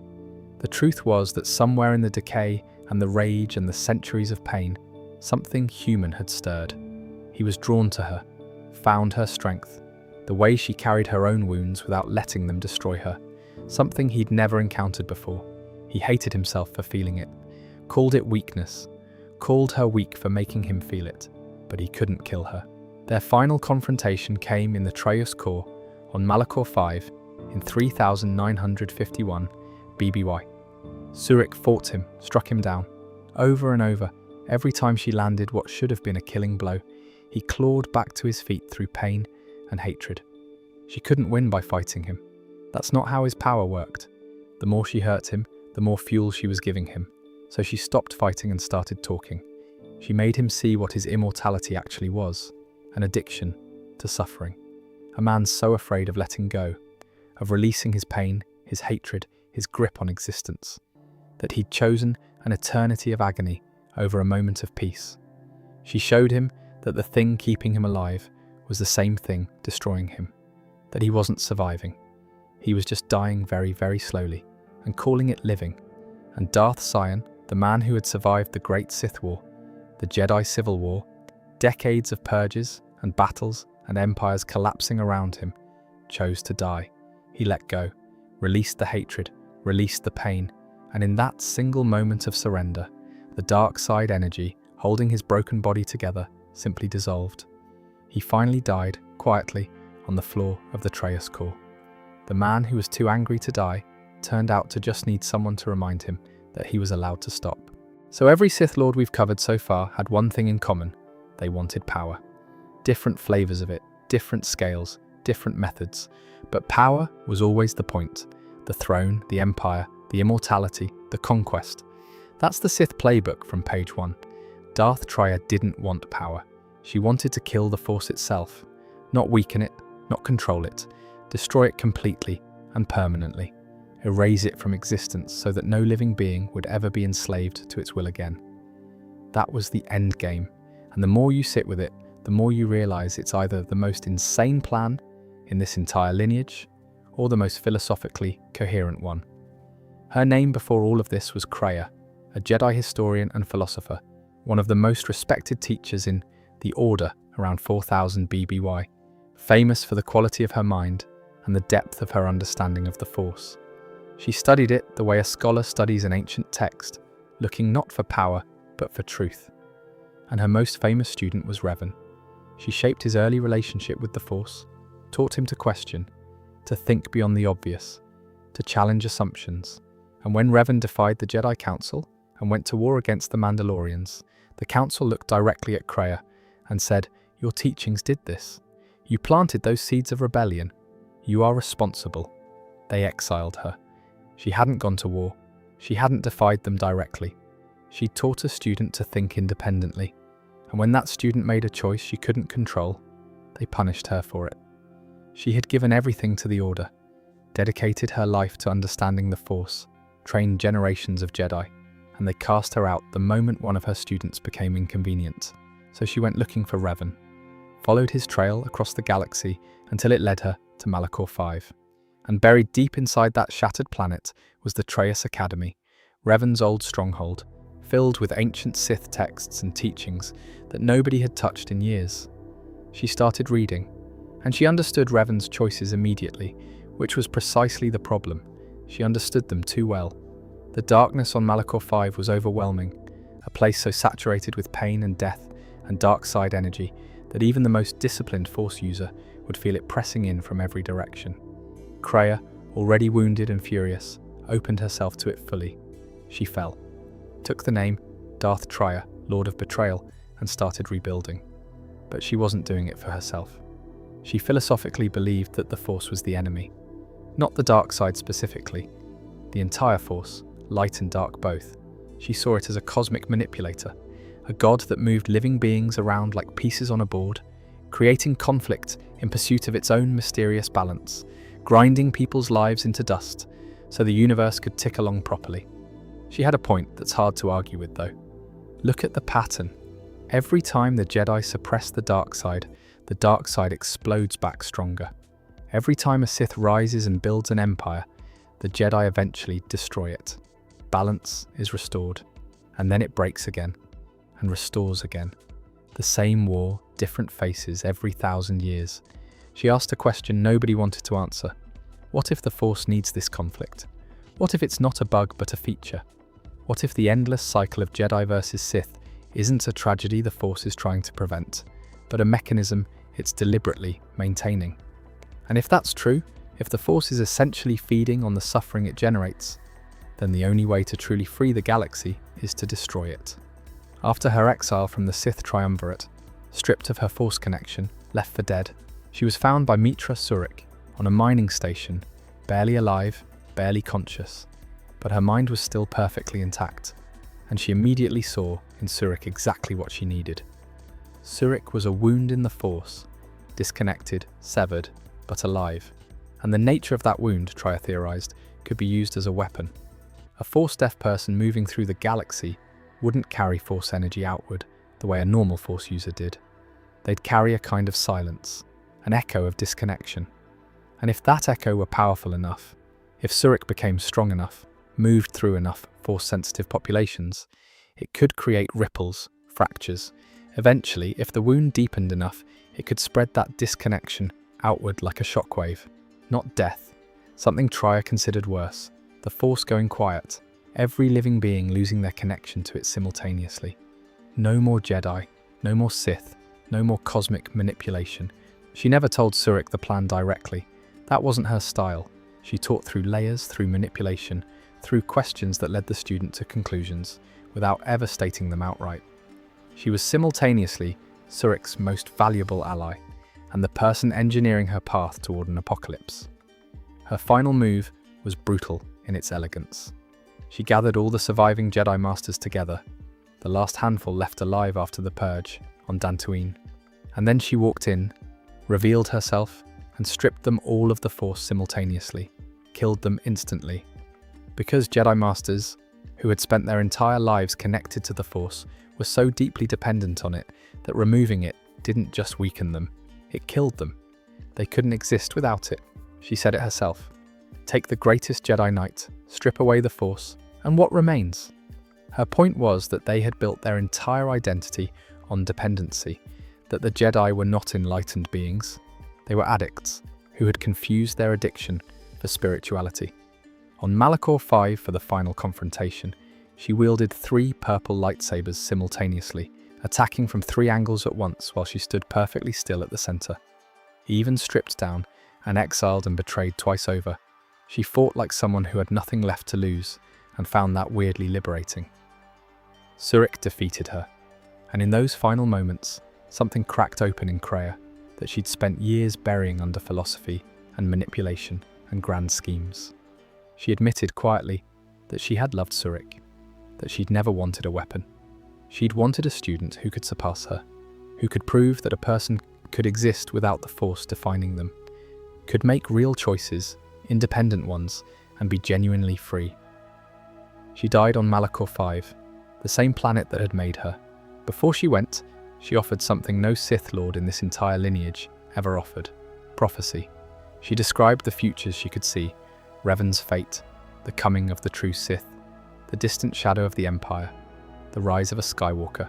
She told Surik the truth she'd been hiding all along, freely, with nothing to gain from it anymore. The strangest Sith Lord in 1,000 years of Sith Lords. The one who looked at the entire system, Jedi, Sith, Force, Galaxy, and said the problem isn't who's winning, the problem is the game itself. Darth Malgus. He was a soldier, a general, a man built for war the same way a hammer is built for nails, with total, singular, devastating purpose. And he might be the most contradictory Sith Lord in this entire video. The man who burned the Jedi Temple to the ground and also thought his own empire was full of small-minded idiots holding the Sith back. The warrior who embodied everything the Sith stood for and also fundamentally rejected half of what they believed. Let's start from the beginning. He was born under the name Veridun, adopted into a noble family on Dromund Kaas, the hidden capital of Vitiate's rebuilt Sith Empire. And from childhood, something was very clear about him. He loved combat. He found clarity in fighting that he couldn't find anywhere else. His adoptive father, recognizing what he was, arranged for him to be trained by a Sith Lord named Vindican. He fought his first battle as a teenager and killed a Jedi, stood over the body, breathed in the moment, and later described feeling the Force clarify around him like static clearing from a signal. From that point forward, there was never any question about what his life was going to be. He rose fast through the Sith military during the Great Galactic War, the massive conflict between Vitiate's returned empire and the Republic that began around 3681 BBY. He and his master Vindican led the recapture of Korriban, which had fallen to Republic control. They stormed a space station called Korriban's Outer Ring, fought through Republic defenders, and at the end of it, Malgus did something that summarizes his entire character perfectly. He killed his own master. Not out of ambition not to seize power, because Vindican had been wounded fighting a Jedi named Qel-Droma, and Malgus considered that an unacceptable weakness. He cut him down on the spot and kept moving. That's Malgus. You're either strong or you're a liability. During his campaigns across the Outer Rim, Malgus kept encountering alien soldiers and warriors, species the Sith Empire officially treated as inferior, as slaves, as tools, and Malgus looked at them and saw something completely different. He saw capable warriors, skilled fighters, people who could contribute meaningfully to the Sith war effort if they weren't being ground under the boot of imperial prejudice. He took a Twi'lek woman named Elena Daru as his companion. She fought alongside him, travelled with him, and by every account, he genuinely cared about her, which was, in Sith circles, deeply embarrassing. The idea that a Sith Lord had attachments, emotional ones, was seen as weakness of the worst kind. His rivals talked, his superiors noticed. Malgus ignored all of it. Then came the Battle of Alderaan in 3665 BBY. Malgus led a surprise assault on this core world, and for a while, it was working. Then a young Jedi named Satil Shan, who would eventually become Grand Master of the Jedi Order, coordinated the Republic counterattack. She hit him with a force push so powerful, it sent him flying through a cave wall and buried him under rubble. He survived, but the injuries from that battle were severe enough that he had to wear a respirator for the rest of his life. The breathing apparatus became his signature. And if you think that sounds familiar, you're already seeing the blueprint that Darth Vader's design was partially built on. Malgus was in many ways the prototype. In 3653 BBY, the Sith Empire extended a peace offer to the Republic, sent diplomats to Alderaan for treaty negotiations. The Republic, exhausted and bleeding after decades of war, accepted cautiously. Both sides sent delegations to sit down and talk, and while all of that was happening publicly, while politicians from both sides shook hands on Alderaan, Malgus was already in a shuttle heading for Coruscant, because the peace talks were a complete fabrication, a distraction. The real move was happening on the other side of the galaxy. A Mandalorian bounty hunter named Shae Vizsla infiltrated Coruscant ahead of the assault and shut down the planet's entire defense grid. Then Malgus brought his strike team in hot, crashed a shuttle directly into the Jedi Temple, 50 Sith warriors against the Temple's defenders, led by Jedi Master Ven Zallo. The Jedi fought hard. Zallo himself was genuinely formidable, took out multiple Sith before Malgus got to him personally. They dueled briefly in the Temple's main hall, and Malgus killed him, then walked out of the burning temple while Imperial bombers reduced Coruscant's skyline to rubble behind him. Between tens of thousands and 100,000 people died in the sacking of Coruscant. The Jedi Temple, standing for thousands of years, one of the oldest structures on the planet, was destroyed. The Republic, with its capital burning and its fleet outgunned, signed the Treaty of Coruscant on the Empire's terms. Essentially unconditional surrender dressed up as a peace agreement. And Malgus was furious about it, not about the destruction, about the treaty. He had genuinely believed the Empire was going to finish the job, bomb Coruscant into ash, destroy the Republic once and for all, end the war, the only way wars actually end. Instead, the Dark Council accepted the treaty as leverage and called it a victory. Malgus looked at that decision and saw exactly what it was: political cowardice. The Republic would recover. It always recovered. You had to actually kill it or it came back. his disillusionment deepened from there. He killed Alina Daru painfully deliberately because he had concluded that his attachment to her was a weakness his enemies could exploit, and that caring about her was making him soft. He did it himself, and by his own account, it was the hardest thing he'd ever done, which tells you everything about the man. He was capable of genuine love, and he destroyed it with his own hands because he'd decided love was incompatible with power. That contradiction never left him. He spent years building alliances with alien groups the Empire considered inferior, arguing constantly that the Empire's xenophobia and internal infighting were strategic liabilities that would eventually get them all killed. Nobody listened. The Dark Council dismissed him. His fellow Sith thought he was either going soft or going mad. So in 3640 BBY, he declared his own empire, took his alien allies, his loyal soldiers, and carved out his own faction in the unknown regions, called himself Emperor, invited every species the old empire had oppressed to join him under a new banner, one without the prejudice and the political games. It lasted about 5 minutes. The Empire sent a strike team to deal with him. He was defeated, thrown into a Sith stasis pod, and frozen. Preserved but inactive, then woken up periodically over the following years whenever the Empire needed a weapon too blunt and dangerous to keep on the shelf. Even in defeat, he couldn't quite be killed. Even frozen, he was too useful to throw away.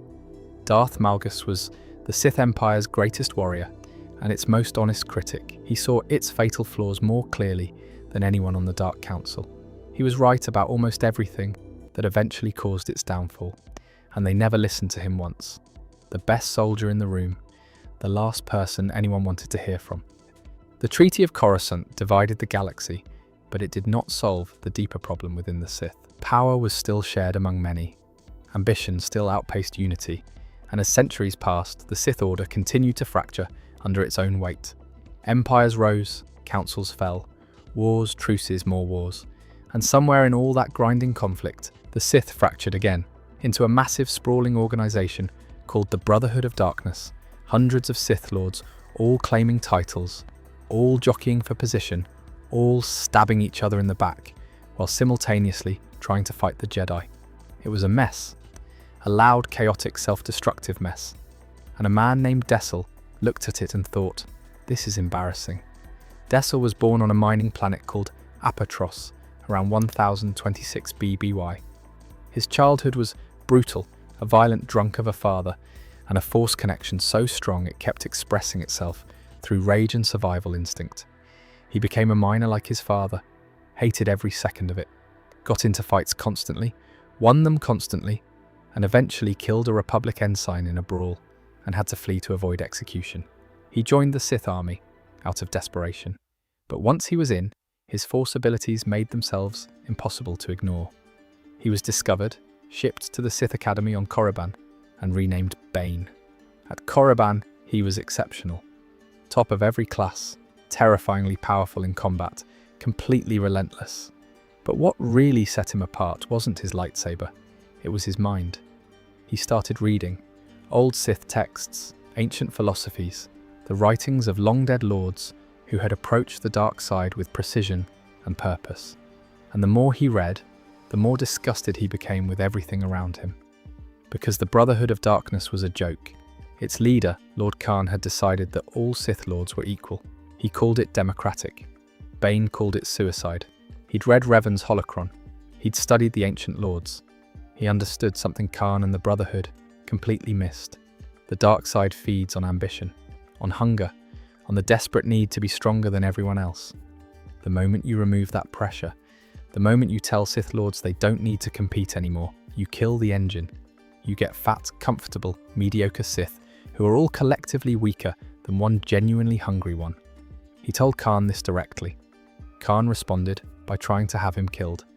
Bane left, went to Lihon, the ancient Rakatan homeworld where Revan had once found the Starforge, and spent months alone in the ruins of a Sith temple, absorbing everything he could find.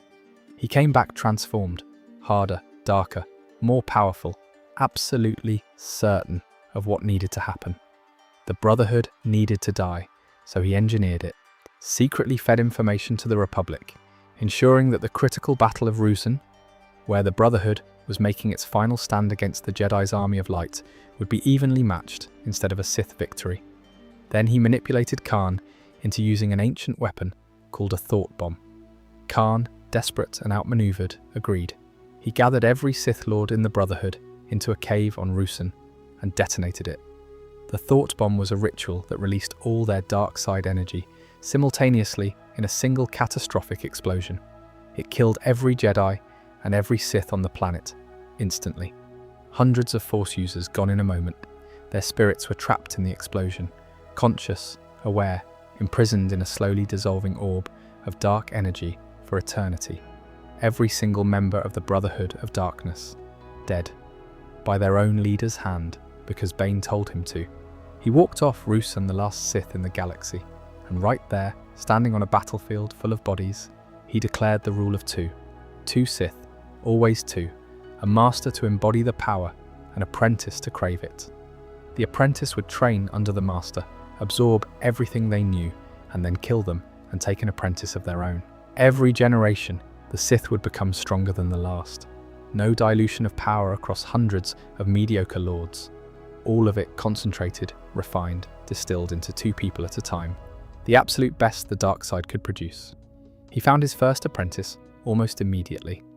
A young girl named Rain, later Darth Zana, who he witnessed accidentally kill two Jedi soldiers through pure instinctive rage after they killed her friend. He looked at a child in grief and saw exactly what he needed. He spent years training her, while simultaneously doing something no Sith had done in centuries, operating in total secret. The Jedi thought the Sith were extinct after Ruusan. Bane made sure they kept thinking that.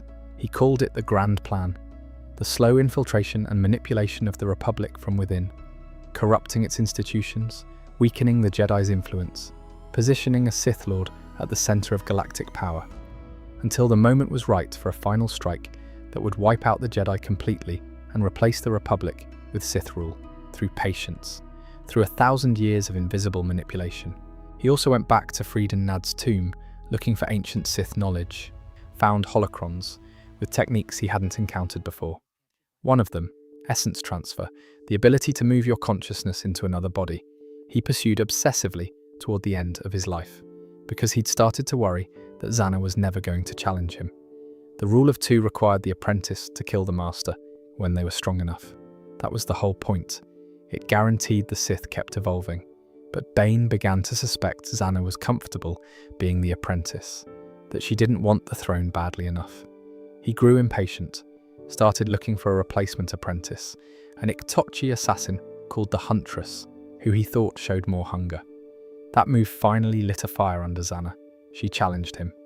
They dueled on Tutric 4 around 980 BBY, Bane with raw power and overwhelming aggression, Zana with Sith sorcery that could shred minds. Right at the end, as Bane was attempting to use essence transfer to jump into her body, she struck him down first. He died. Or his body did. Whether his consciousness successfully transferred into Zana or the Huntress, who took the name Darth Cognos as Zana's apprentice, is something the lore deliberately leaves ambiguous. And that ambiguity is very intentional. Because Bane studying essence transfer, obsessing over cheating death, potentially succeeding in it, that thread runs all the way forward to Darth Plagueis, to Palpatine's contingency plan, to the question of what death actually means for a Sith Lord. That's Darth Bane, a man born in poverty, forged in rage, who looked at an entire order of Sith Lords and decided the kindest thing he could do for the dark side was kill every single one of them. The rule of two has been quietly churning for about 900 years since Bane established it. Master trains apprentice, apprentice kills master, repeat. Each generation slightly stronger, slightly smarter, slightly more refined than the last. And somewhere around 167 BBY during the High Republic era, when the Jedi are at peak strength and the Republic is genuinely thriving, a Bith named Rugus Gnome becomes a Sith Lord. His Sith name was Darth Tenebrous. And he was different from almost every Sith we've talked about so far in one critical way. He genuinely believed the Force was just science nobody had properly studied yet. Tenebrous was a Bith, which, if you don't recognize the species, they're the guys in the Cantina Band in the original Star Wars. Big craniums, extremely intelligent, naturally gifted at math and engineering. And Tenebrous leaned into that heritage completely. He approached the dark side like a research project. Variables to test, hypotheses to prove, formulas to calculate. He didn't see the Force as mystical. He saw it as an energy field that could be manipulated through precision and understanding, the same way you'd manipulate gravity or radiation. Under his civilian identity as Rugus Gnome, he became one of the most celebrated starship designers in the galaxy, created legendary ships that the wealthy and powerful paid fortunes for. And that wasn't a cover. He genuinely loved engineering, but his real work was expanding the Sith intelligence network across the galaxy, building a web of spies and informants that would eventually allow a Sith Lord to sit at the center of galactic power without anyone noticing. He killed his own master, whose name we don't even know, sometime between 167 and 124 BBY, exactly as the Rule of Two demanded. Then he took a moon named Hego Damask as his apprentice and gave him the name Darth Plagueis. And from the start, Tenebrous had a very specific plan for what he was going to do with that apprentice. Around 70 BBY, Tenebrous discovered a fragment of the Journal of the Wills, an ancient prophetic text maintained by a mysterious order that recorded the galaxy's past and future. And buried in that fragment was a prophecy about the Chosen One, a being who would one day bring balance to the Force. Tenebrous read that and immediately started calculating. He decided he was going to become the Chosen One. He'd spent decades studying midichlorians, the microscopic organisms that allowed Force sensitives to connect with the Force, and he engineered something nobody had ever attempted before, a virus that would enhance his own midichlorians beyond anything natural. He called the new organisms maxichlorians, and they gave him exactly what he wanted, the ability to preserve his consciousness after death and transfer it into another body. The plan was elegant in a deeply horrifying way. He would let Plagueis kill him, as all apprentices eventually do. Then his consciousness would jump into Plagueis' body and ride along as a passenger, hidden, waiting. Plagueis would continue the Sith work, train his own apprentice, never knowing his old master was still in his head, watching everything. And when the Chosen One was finally born, when the prophecy came true, Tenebrous would transfer his consciousness one more time, this time into the Chosen One himself. He'd possess the most powerful Force-sensitive being in galactic history and become a god. It was brilliant, it was insane, and it almost worked. But Tenebrous made one critical mistake that undermines this entire plan. He violated the Rule of Two. While training Plagueis, he secretly took a second apprentice, another Bith named Darth Venomous. Plagueis had no idea Venomous existed. Tenebrous was hedging his bets, keeping a backup apprentice in case Plagueis didn't work out. And that decision, that one moment of doubt in his own system, would doom everything he'd built. In 67 BBY, Tenebrous and Plagueis travelled to a planet called Baldemnik to analyse cortosis ore deposits. Someone had sabotaged one of their probe droids. A massive explosion of lethane gas erupted. Tenebrous threw up a force barrier to contain the fireball and protect their ship. But while he was focused on that, he didn't notice the ceiling collapsing above him. Plagueis did, and instead of warning his master or trying to save him, he reached into the Force and pulled those rocks down faster, crushed Tenebrous under tons of stone. The dark side had whispered to Plagueis that his moment had come, and he took it without hesitation.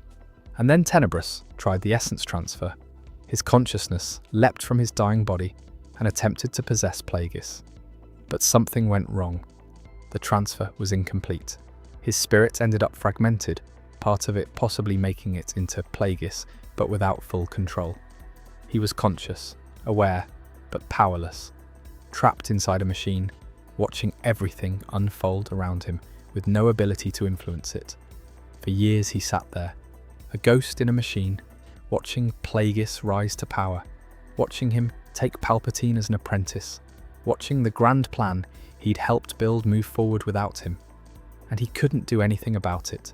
The scientist who had tried to reduce the Force to pure mathematics, who thought he could outsmart death itself through engineering, ended up becoming a broken consciousness, screaming silently inside a machine. Eventually, even that failed. His essence dissipated entirely into the dark side. The most he achieved posthumously was having one of Palpatine's Sith Eternal Legions on Exar named after him thousands of years later. The 26th Legion, the Tenebrous Legion, a footnote in a cult's records. That's what happens when you treat the dark side like it's a tool you can control, instead of a force that controls you. Meet the student, Darth Plagueis, also known in his public life as Hego Damask, a moon.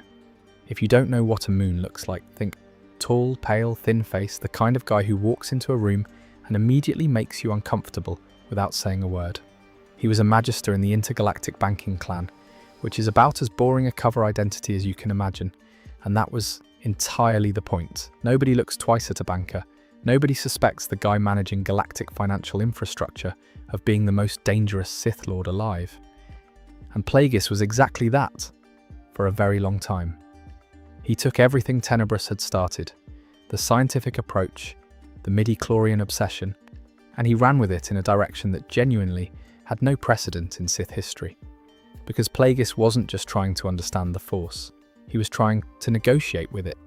He believed that if you pushed hard enough, if you manipulated midi-chlorians at a deep enough level, you could eventually convince the Force to hand over the one thing it had never given anyone: immortality. The man spent decades on this, decades of experiments on living creatures, testing whether he could coax midi-chlorians into sustaining life past its natural endpoint.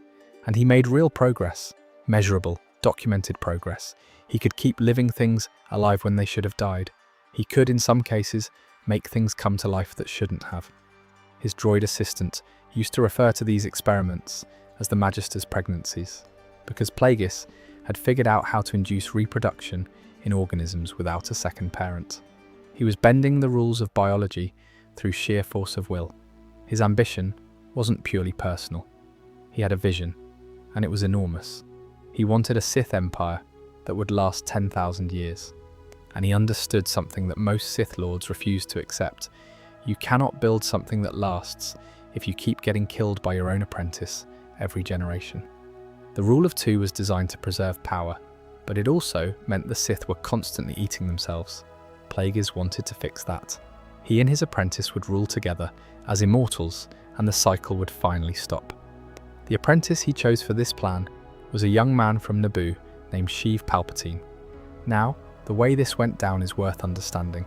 He went to Naboo for political reasons, because the Sith were always playing politics from the shadows. And while he was there, he encountered this nobleman's son, who was already seething with dark side potential and an absolutely volcanic resentment of his own family. Plagueis essentially lit the fuse.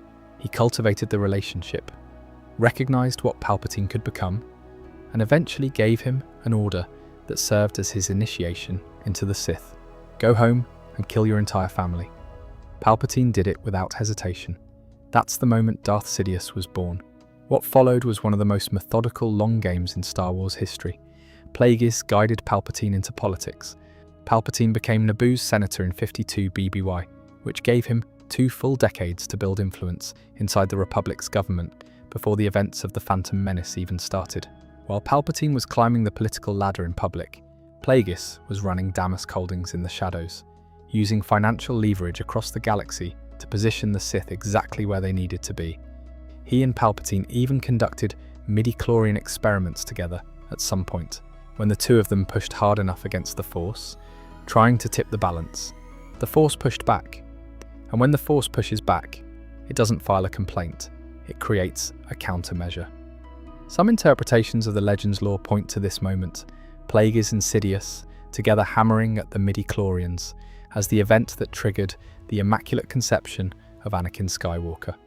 The Force, responding to 2 Sith Lords trying to hack its code, spontaneously generated the Chosen One. Plagueis apparently saw Anakin's birth as a terrible sign. A boy created by the Force itself, with no father, a midi-chlorian count off every chart in existence. He tried to have Qui-Gon Jinn killed specifically to prevent the Jedi from training that child. It didn't work, for all his wisdom, and they did call him the Wise. He had one enormous blind spot. He trusted Palpatine. They had worked together for decades. They had built something real together. And on the night that Palpatine was confirmed as Supreme Chancellor, which was the moment their entire political plan finally clicked into place. Plagueis let his guard down. He celebrated. He told Palpatine that together they had changed the galaxy, and Palpatine agreed. And then, while Plagueis slept, Palpatine killed him. He could save others from death. He couldn't save himself. Darth Sidious, also known as Sheev Palpatine, also known as Supreme Chancellor Palpatine, also known as Emperor Palpatine, also known as the guy who somehow managed to be the villain of 9 movies and still keep people guessing about what he was actually doing the whole time. So let's go back to the beginning. Naboo, 84 BBY. A boy is born into a noble family, and from a very early age, something is clearly wrong with him. His name is Sheev Palpatine, and by the time Darth Plagueis found him, the dark side was already practically radiating off the kid. Plagueis didn't create the monster, he just gave it a name and a set of tools. Palpatine's training under Plagueis lasted decades. Years of lightsaber work, force techniques, Sith lore, political theory, manipulation tactics. Everything Plagueis knew, he fed to his apprentice gradually, carefully, always holding something back, because that's the Sith way. What Plagueis didn't account for was that Palpatine was absorbing it faster than expected and filling in the gaps himself. By the time Palpatine was in his 20s, he was operating as Ambassador Palpatine in Naboo's political circles. By his late 30s, he was Senator Palpatine, one of the most respected voices in the Galactic Senate. 2 identities, running in parallel, one completely respectable and charming, the other moving pieces in the dark that nobody could even see on the board. And while all of this political climbing was happening, Plagueis thought he was in control of the plan. He believed Palpatine would be the public face while he stayed behind the curtain as the real power. That was the arrangement. That was the deal. Palpatine let him believe that, right up until the night he became Supreme Chancellor, which was the exact moment the deal was no longer useful. There was only one Sith Master left, Darth Sidious, alone at the top and ready to accelerate everything. He didn't want to conquer the Republic, he wanted the Republic to destroy itself and hand him the pieces. And he spent 30 years engineering exactly that outcome. The Trade Federation blockade of Naboo in 32 BBY, that was Sidious, operating as his Sith persona, ordering the Neimoidians to invade the very planet he publicly represented. He was literally both sides of that conflict simultaneously. The crisis undermined Chancellor Valorum's administration, generated a vote of no confidence, and swept Palpatine into the Chancellorship on a wave of public sympathy. The man orchestrated an invasion of his own home planet and used it as a campaign ad. Then came the Clone Wars. Palpatine, as Sidious, was secretly running both sides. He was Supreme Chancellor of the Republic, commanding the Clone Army. He was also secretly directing Count Dooku, his second apprentice Darth Tyranus, who was leading the separatist droid army against the Republic. The galaxy was watching what looked like a civil war, and it was actually one man playing chess against himself, carefully calibrating how much each side won and lost, keeping the war going long enough to achieve 2 things. First, to accumulate emergency powers that no Chancellor had ever legally been granted before. Second, to find the right moment to end it in a way that left the Republic shattered enough to be replaced. The clone army had Order 66 built in from the start. Every clone soldier had a behavioral modification chip installed, a sleeper switch, and when Palpatine said the words, every Jedi in the galaxy suddenly had their own protectors turn on them at the same time. Thousands of Jedi killed in a single night in dozens of locations simultaneously, by people they had fought alongside for years. There was no defense against it because there was no warning. The Jedi never saw it coming because they were looking for a threat from the outside, and the threat was standing next to them in armor the whole time. Anakin Skywalker, the Chosen One, the most powerful Force-sensitive, born in 1,000 years, the child the Force itself generated as a response to Sith manipulation. Palpatine spent 13 years, slowly, patiently, turning him, with the only genuine emotional bond the man probably ever maintained. Maul was born on Dathomir. If you've been following this series, you know Dathomir keeps coming up. And that's because it's one of the most Force-saturated, dangerous places in the galaxy. It's the home of the Night Sisters, a coven of dark side witches, and the Night Brothers, the Zabrak warriors who served them. Maul's mother was was Mother Talzin, the most powerful Night Sister alive. His brothers were Savage Opress and Feral. By all accounts, he should have grown up on Dathomir and eventually become a Night Brother like the rest. Instead, Darth Sidious showed up. Sidious had come to Dathomir to learn the Night Sister's magic, and he was so impressed with Talzin that he apparently promised to take her as his apprentice. He then immediately betrayed that promise, snatched her infant son, and disappeared. Whatever the boy's real name was, it's been lost to history. Sidious renamed him Maul, and that was that. From the moment Sidious took him, Maul was being sculpted into a single thing: a weapon. The training was brutal, in a way that makes regular Sith training look like summer camp. Mustafar, the same volcanic hellscape where Vader would later nearly die, was one of Maul's training grounds. Years of conditioning, indoctrination, combat training, dark side immersion. Sidious didn't raise a student. He built a missile and spent decades pointing it at the Jedi. And technically, Maul wasn't even a true Sith apprentice. While Sidious was training Maul, Sidious himself was still apprenticed. He was a secret, an asset. Sidious was essentially running a side project that Plagueis didn't know about, using a child from Dathomir as a living weapon while maintaining the official Sith lineage with his own master. Maul was never truly part of the rule of two. He was always meant to be expendable. He didn't know that. When Maul was finally unleashed in 32 BBY during the invasion of Naboo, he was extraordinary. That duel against Qui-Gon Jinn and Obi-Wan Kenobi in the Theed power generator is still one of the most technically impressive lightsaber fights in Star Wars history. He killed Qui-Gon Jinn, one of the most capable Jedi of his generation, without breaking much of a sweat, and then Obi-Wan cut him in half, and Sidious moved on with his plan like Maul had never existed. Except Maul didn't die. He survived through pure hatred. That's more or less literally what happened. His upper half fell down a reactor shaft, was somehow jettisoned to the junk planet Lotho Minor, and he kept himself alive through rage alone, spending over a decade in madness. Barely aware of who he was, eating vermin in the garbage fields, having built himself a spider-like contraption from scrap metal to replace his legs, the once immaculate Sith warrior, reduced to a screaming wreck in a junkyard. It's honestly one of the bleakest images in all of Star Wars. His brother, Savage Opress, eventually found him and brought him back to Dathomir, where Mother Talzin used Night Sister magic to restore his mind and give him proper cybernetic legs. And when Maul came back to himself, fully conscious for the first time in over a decade, the first thing he did was start planning revenge against Obi-Wan Kenobi.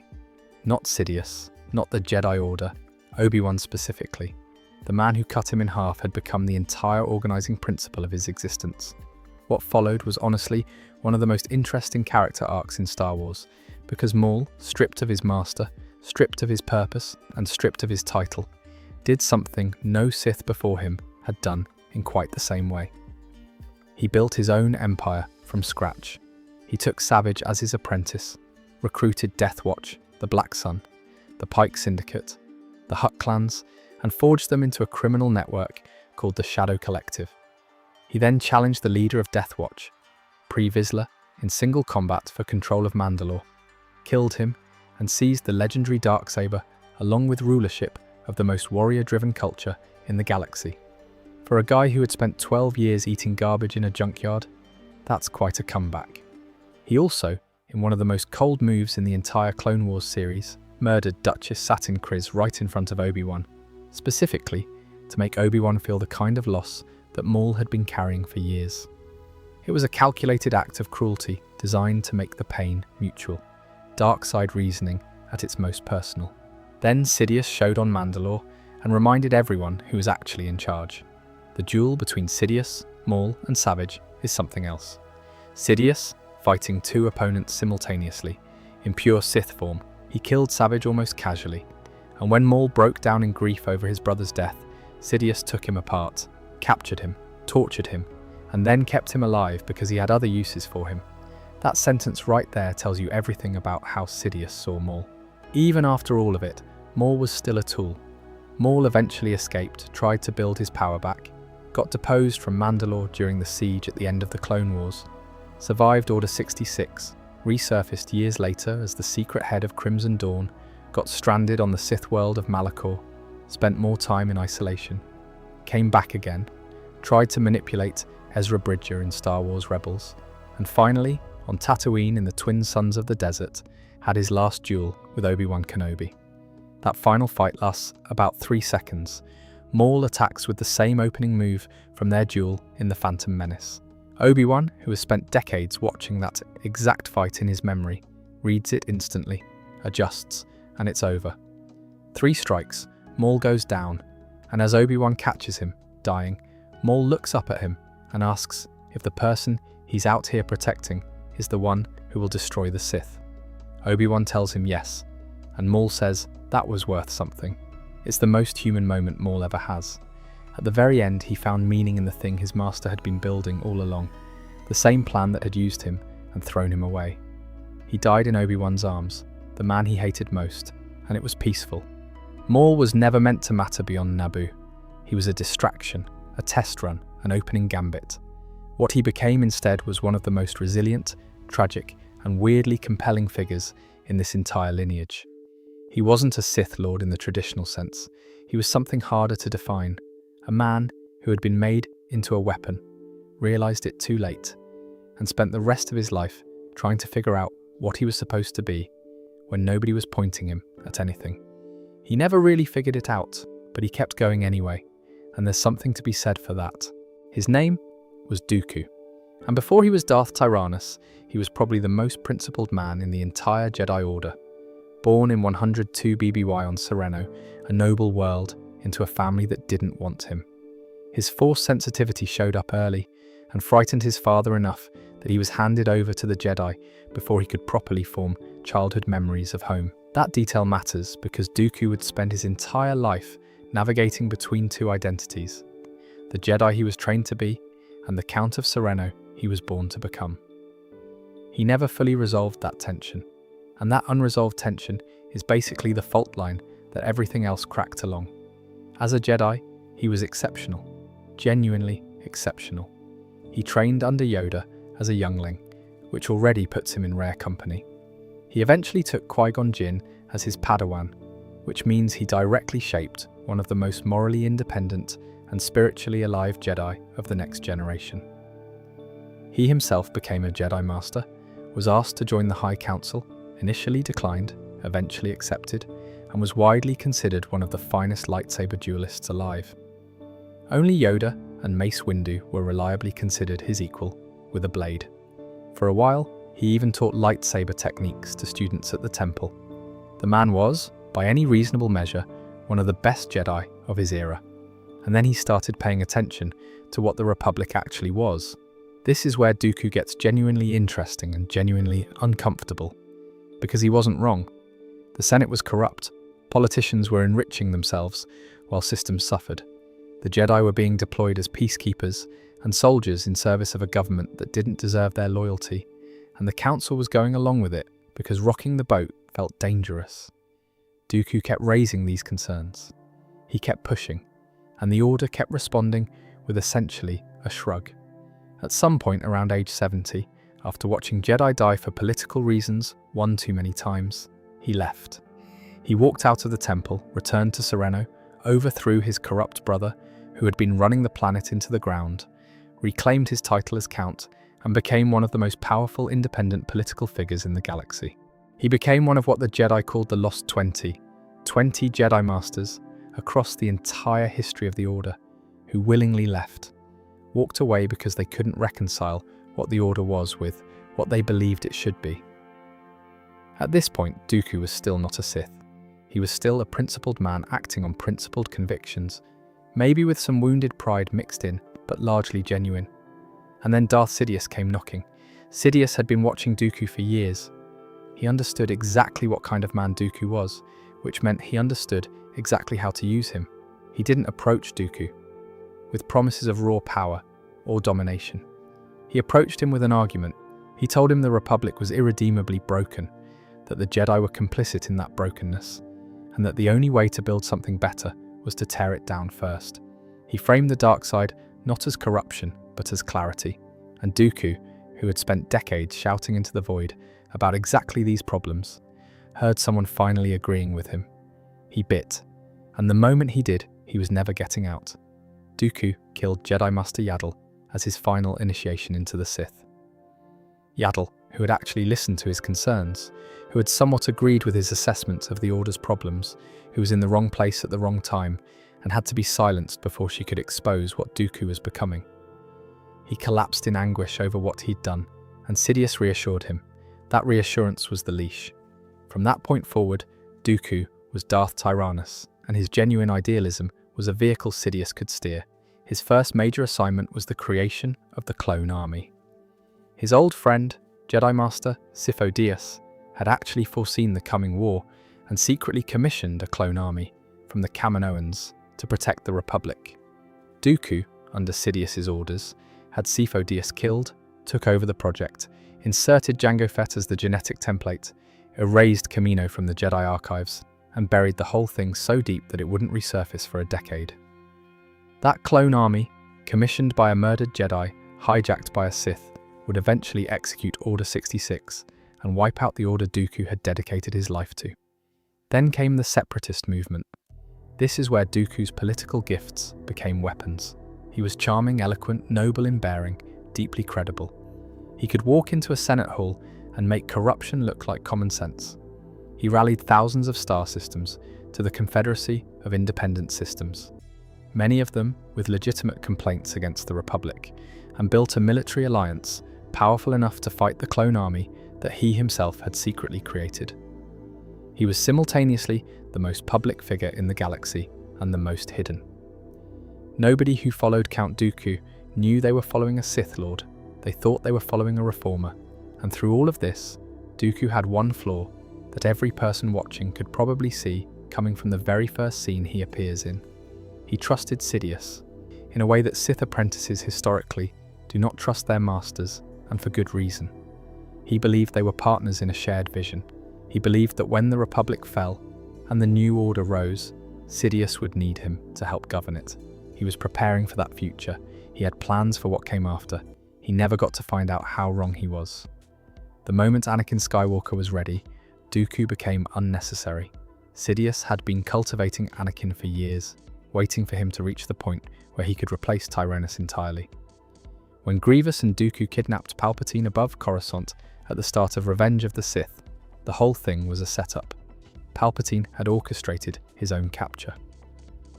The duel that followed, Dooku versus Anakin and Obi-Wan, was never meant to go any other way. Dooku knocked Obi-Wan out cleanly because he was good enough to do that in his sleep. Then Anakin, fueled by 3 years of war and a rage he barely understood, overwhelmed him. And as Dooku knelt there, disarmed, hands cut off, he looked up at Palpatine, expecting the Chancellor to intervene. To help, to be the partner he had believed in for 2 decades. Instead, Palpatine told Anakin to kill him. The look on Dooku's face in that moment is one of the most quietly devastating things in the entire prequel trilogy. He had not seen it coming. He had trusted his master, and in the entire history of the Sith, trusting your master completely is the one mistake nobody survives. He wasn't born into darkness the way Maul was. He was a principled man who convinced himself that the ends justified the means, and kept moving the line of what the means could include, one step at a time, until he was so far from where he started that there was no road back. He thought he was building something. He was just laying bricks for someone else's house. The galaxy he helped destroy was the one he originally set out to fix. Tatooine, 41 BBY, a slave woman named Shmi Skywalker, has a son with no father. His midi-chlorian count comes back at over 20,000, higher than Master Yoda, higher than anyone ever recorded. And when Qui-Gon Jinn runs the test and sees those numbers, he immediately connects it to the Chosen One prophecy, an ancient Jedi text predicting the birth of one who would bring balance to the Force, born of no father. Qui-Gon looks at this 9-year-old kid fixing pod racers in the desert and thinks he's found the answer to everything. He wasn't wrong. He was just off by about 30 years on the timeline. He was a slave, watching his mother work herself to exhaustion every day, knowing there was nothing either of them could do about it. And he was a genuinely good kid, generous, brave, someone who would build a protocol droid from scrap parts because his mother needed help around the house. The kindness in him was real. It just got built on a foundation of helplessness and loss that never fully healed. The Jedi Council almost didn't take him. Yoda sensed fear in him. attachment, grief over leaving his mother. They said he was too old, too emotionally compromised. Qui-Gon overruled them, essentially, by dying and making Obi-Wan promise to train the boy. So Anakin began his Jedi training, not as the Council's choice, but as a dying man's promise. That's a weird way to start any journey. His training under Obi-Wan was good, for a while. They were close, they fought together through the Clone Wars, side by side, and Obi-Wan loved him the way you love a brilliant younger brother, who you're also slightly terrified of. But the Jedi Order was structurally incapable of giving Anakin what he actually needed. They demanded emotional detachment from a person who was, at his core, defined by his attachments. They told him not to love, not to grieve, not to fear loss, and then kept putting him in situations where love and loss and fear were the only natural responses. They asked him to be something he wasn't, and then called it spiritual discipline. Palpatine simply did the opposite. He listened. He was there at Anakin's Jedi trials, at his promotions, at his victories. For 13 years, from the time Anakin was 9 years old, Palpatine was the consistent warm presence in his life, while the Jedi Council kept him at arm's length. By the time Anakin was an adult, Palpatine wasn't a manipulator he needed to resist. He was basically a father figure, and when Anakin started having visions of Padme dying in childbirth, screaming in agony every night in his dreams, the same dreams he'd had about his mother before she was tortured to death by Tusken Raiders, Palpatine was the one who sat with him and said there might be a way to stop it. The Jedi could offer him nothing, the Sith offered him everything. The moment that actually sealed it, the exact second Darth Vader was born, was when Mace Windu had Palpatine cornered, and Anakin stood in that room choosing. He knew what Palpatine was, he had just told the Council, and he still chose to save him, because he was terrified of losing Padme. And Palpatine was the only person in the galaxy who might be able to prevent that. He cut off Mace Windu's hand and watched him die, and in that single moment he crossed a line he could never come back from. He knew it immediately, you can see it on his face. Palpatine had him kneel and named him Darth Vader on the spot. And Vader, operating on a kind of desperation autopilot, marched straight to the Jedi Temple and did the worst thing he ever did. He led the 501st Clone Legion into the temple, killed Jedi Knights, killed Masters, and killed the younglings, then Mustafar. Padme followed him. She confronted him about what he'd become, and he thought Obi-Wan had sent her to trap him, and he choked her with the Force. The woman he had done all of this to save. And then Obi-Wan emerged from her ship, and they had the duel, and Vader lost catastrophically, left legless and armless on a lava bank, burning alive, screaming hatred at the man who had been his brother. Palpatine retrieved what was left of him, encased him in black armor with mechanical lungs, and told him Padme was dead. Padme, who had actually died in childbirth from what the medical droids called a loss of will to live. The thing he had turned to the dark side to prevent had happened anyway. Everything he destroyed to save her, and she died anyway. The armor he wore for the next 2 decades wasn't a uniform. It was a life support system for a body that could barely sustain itself, in constant low-level pain, breathing through a machine, living inside a coffin. Some Legends material suggests Palpatine designed the suit to be deliberately restrictive, limiting Vader's Force potential, keeping him dependent and controllable. Whether that's canon or not, the metaphor is perfect. Vader was the most powerful Force-sensitive alive, wrapped in something that hobbled him every single day. And yet, even inside all of that, Anakin Skywalker didn't fully die.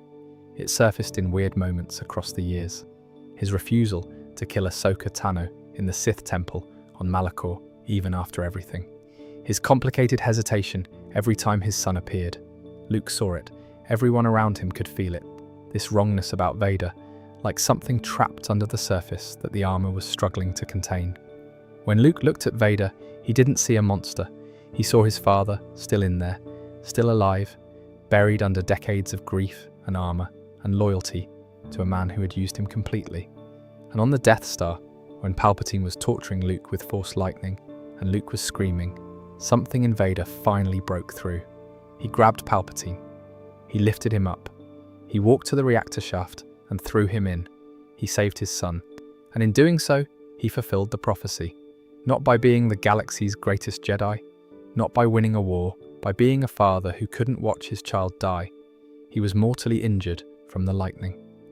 He asked Luke to take his mask off because he wanted to see his son with his own eyes, without a filter, one time before he died. And he died as Anakin Skywalker.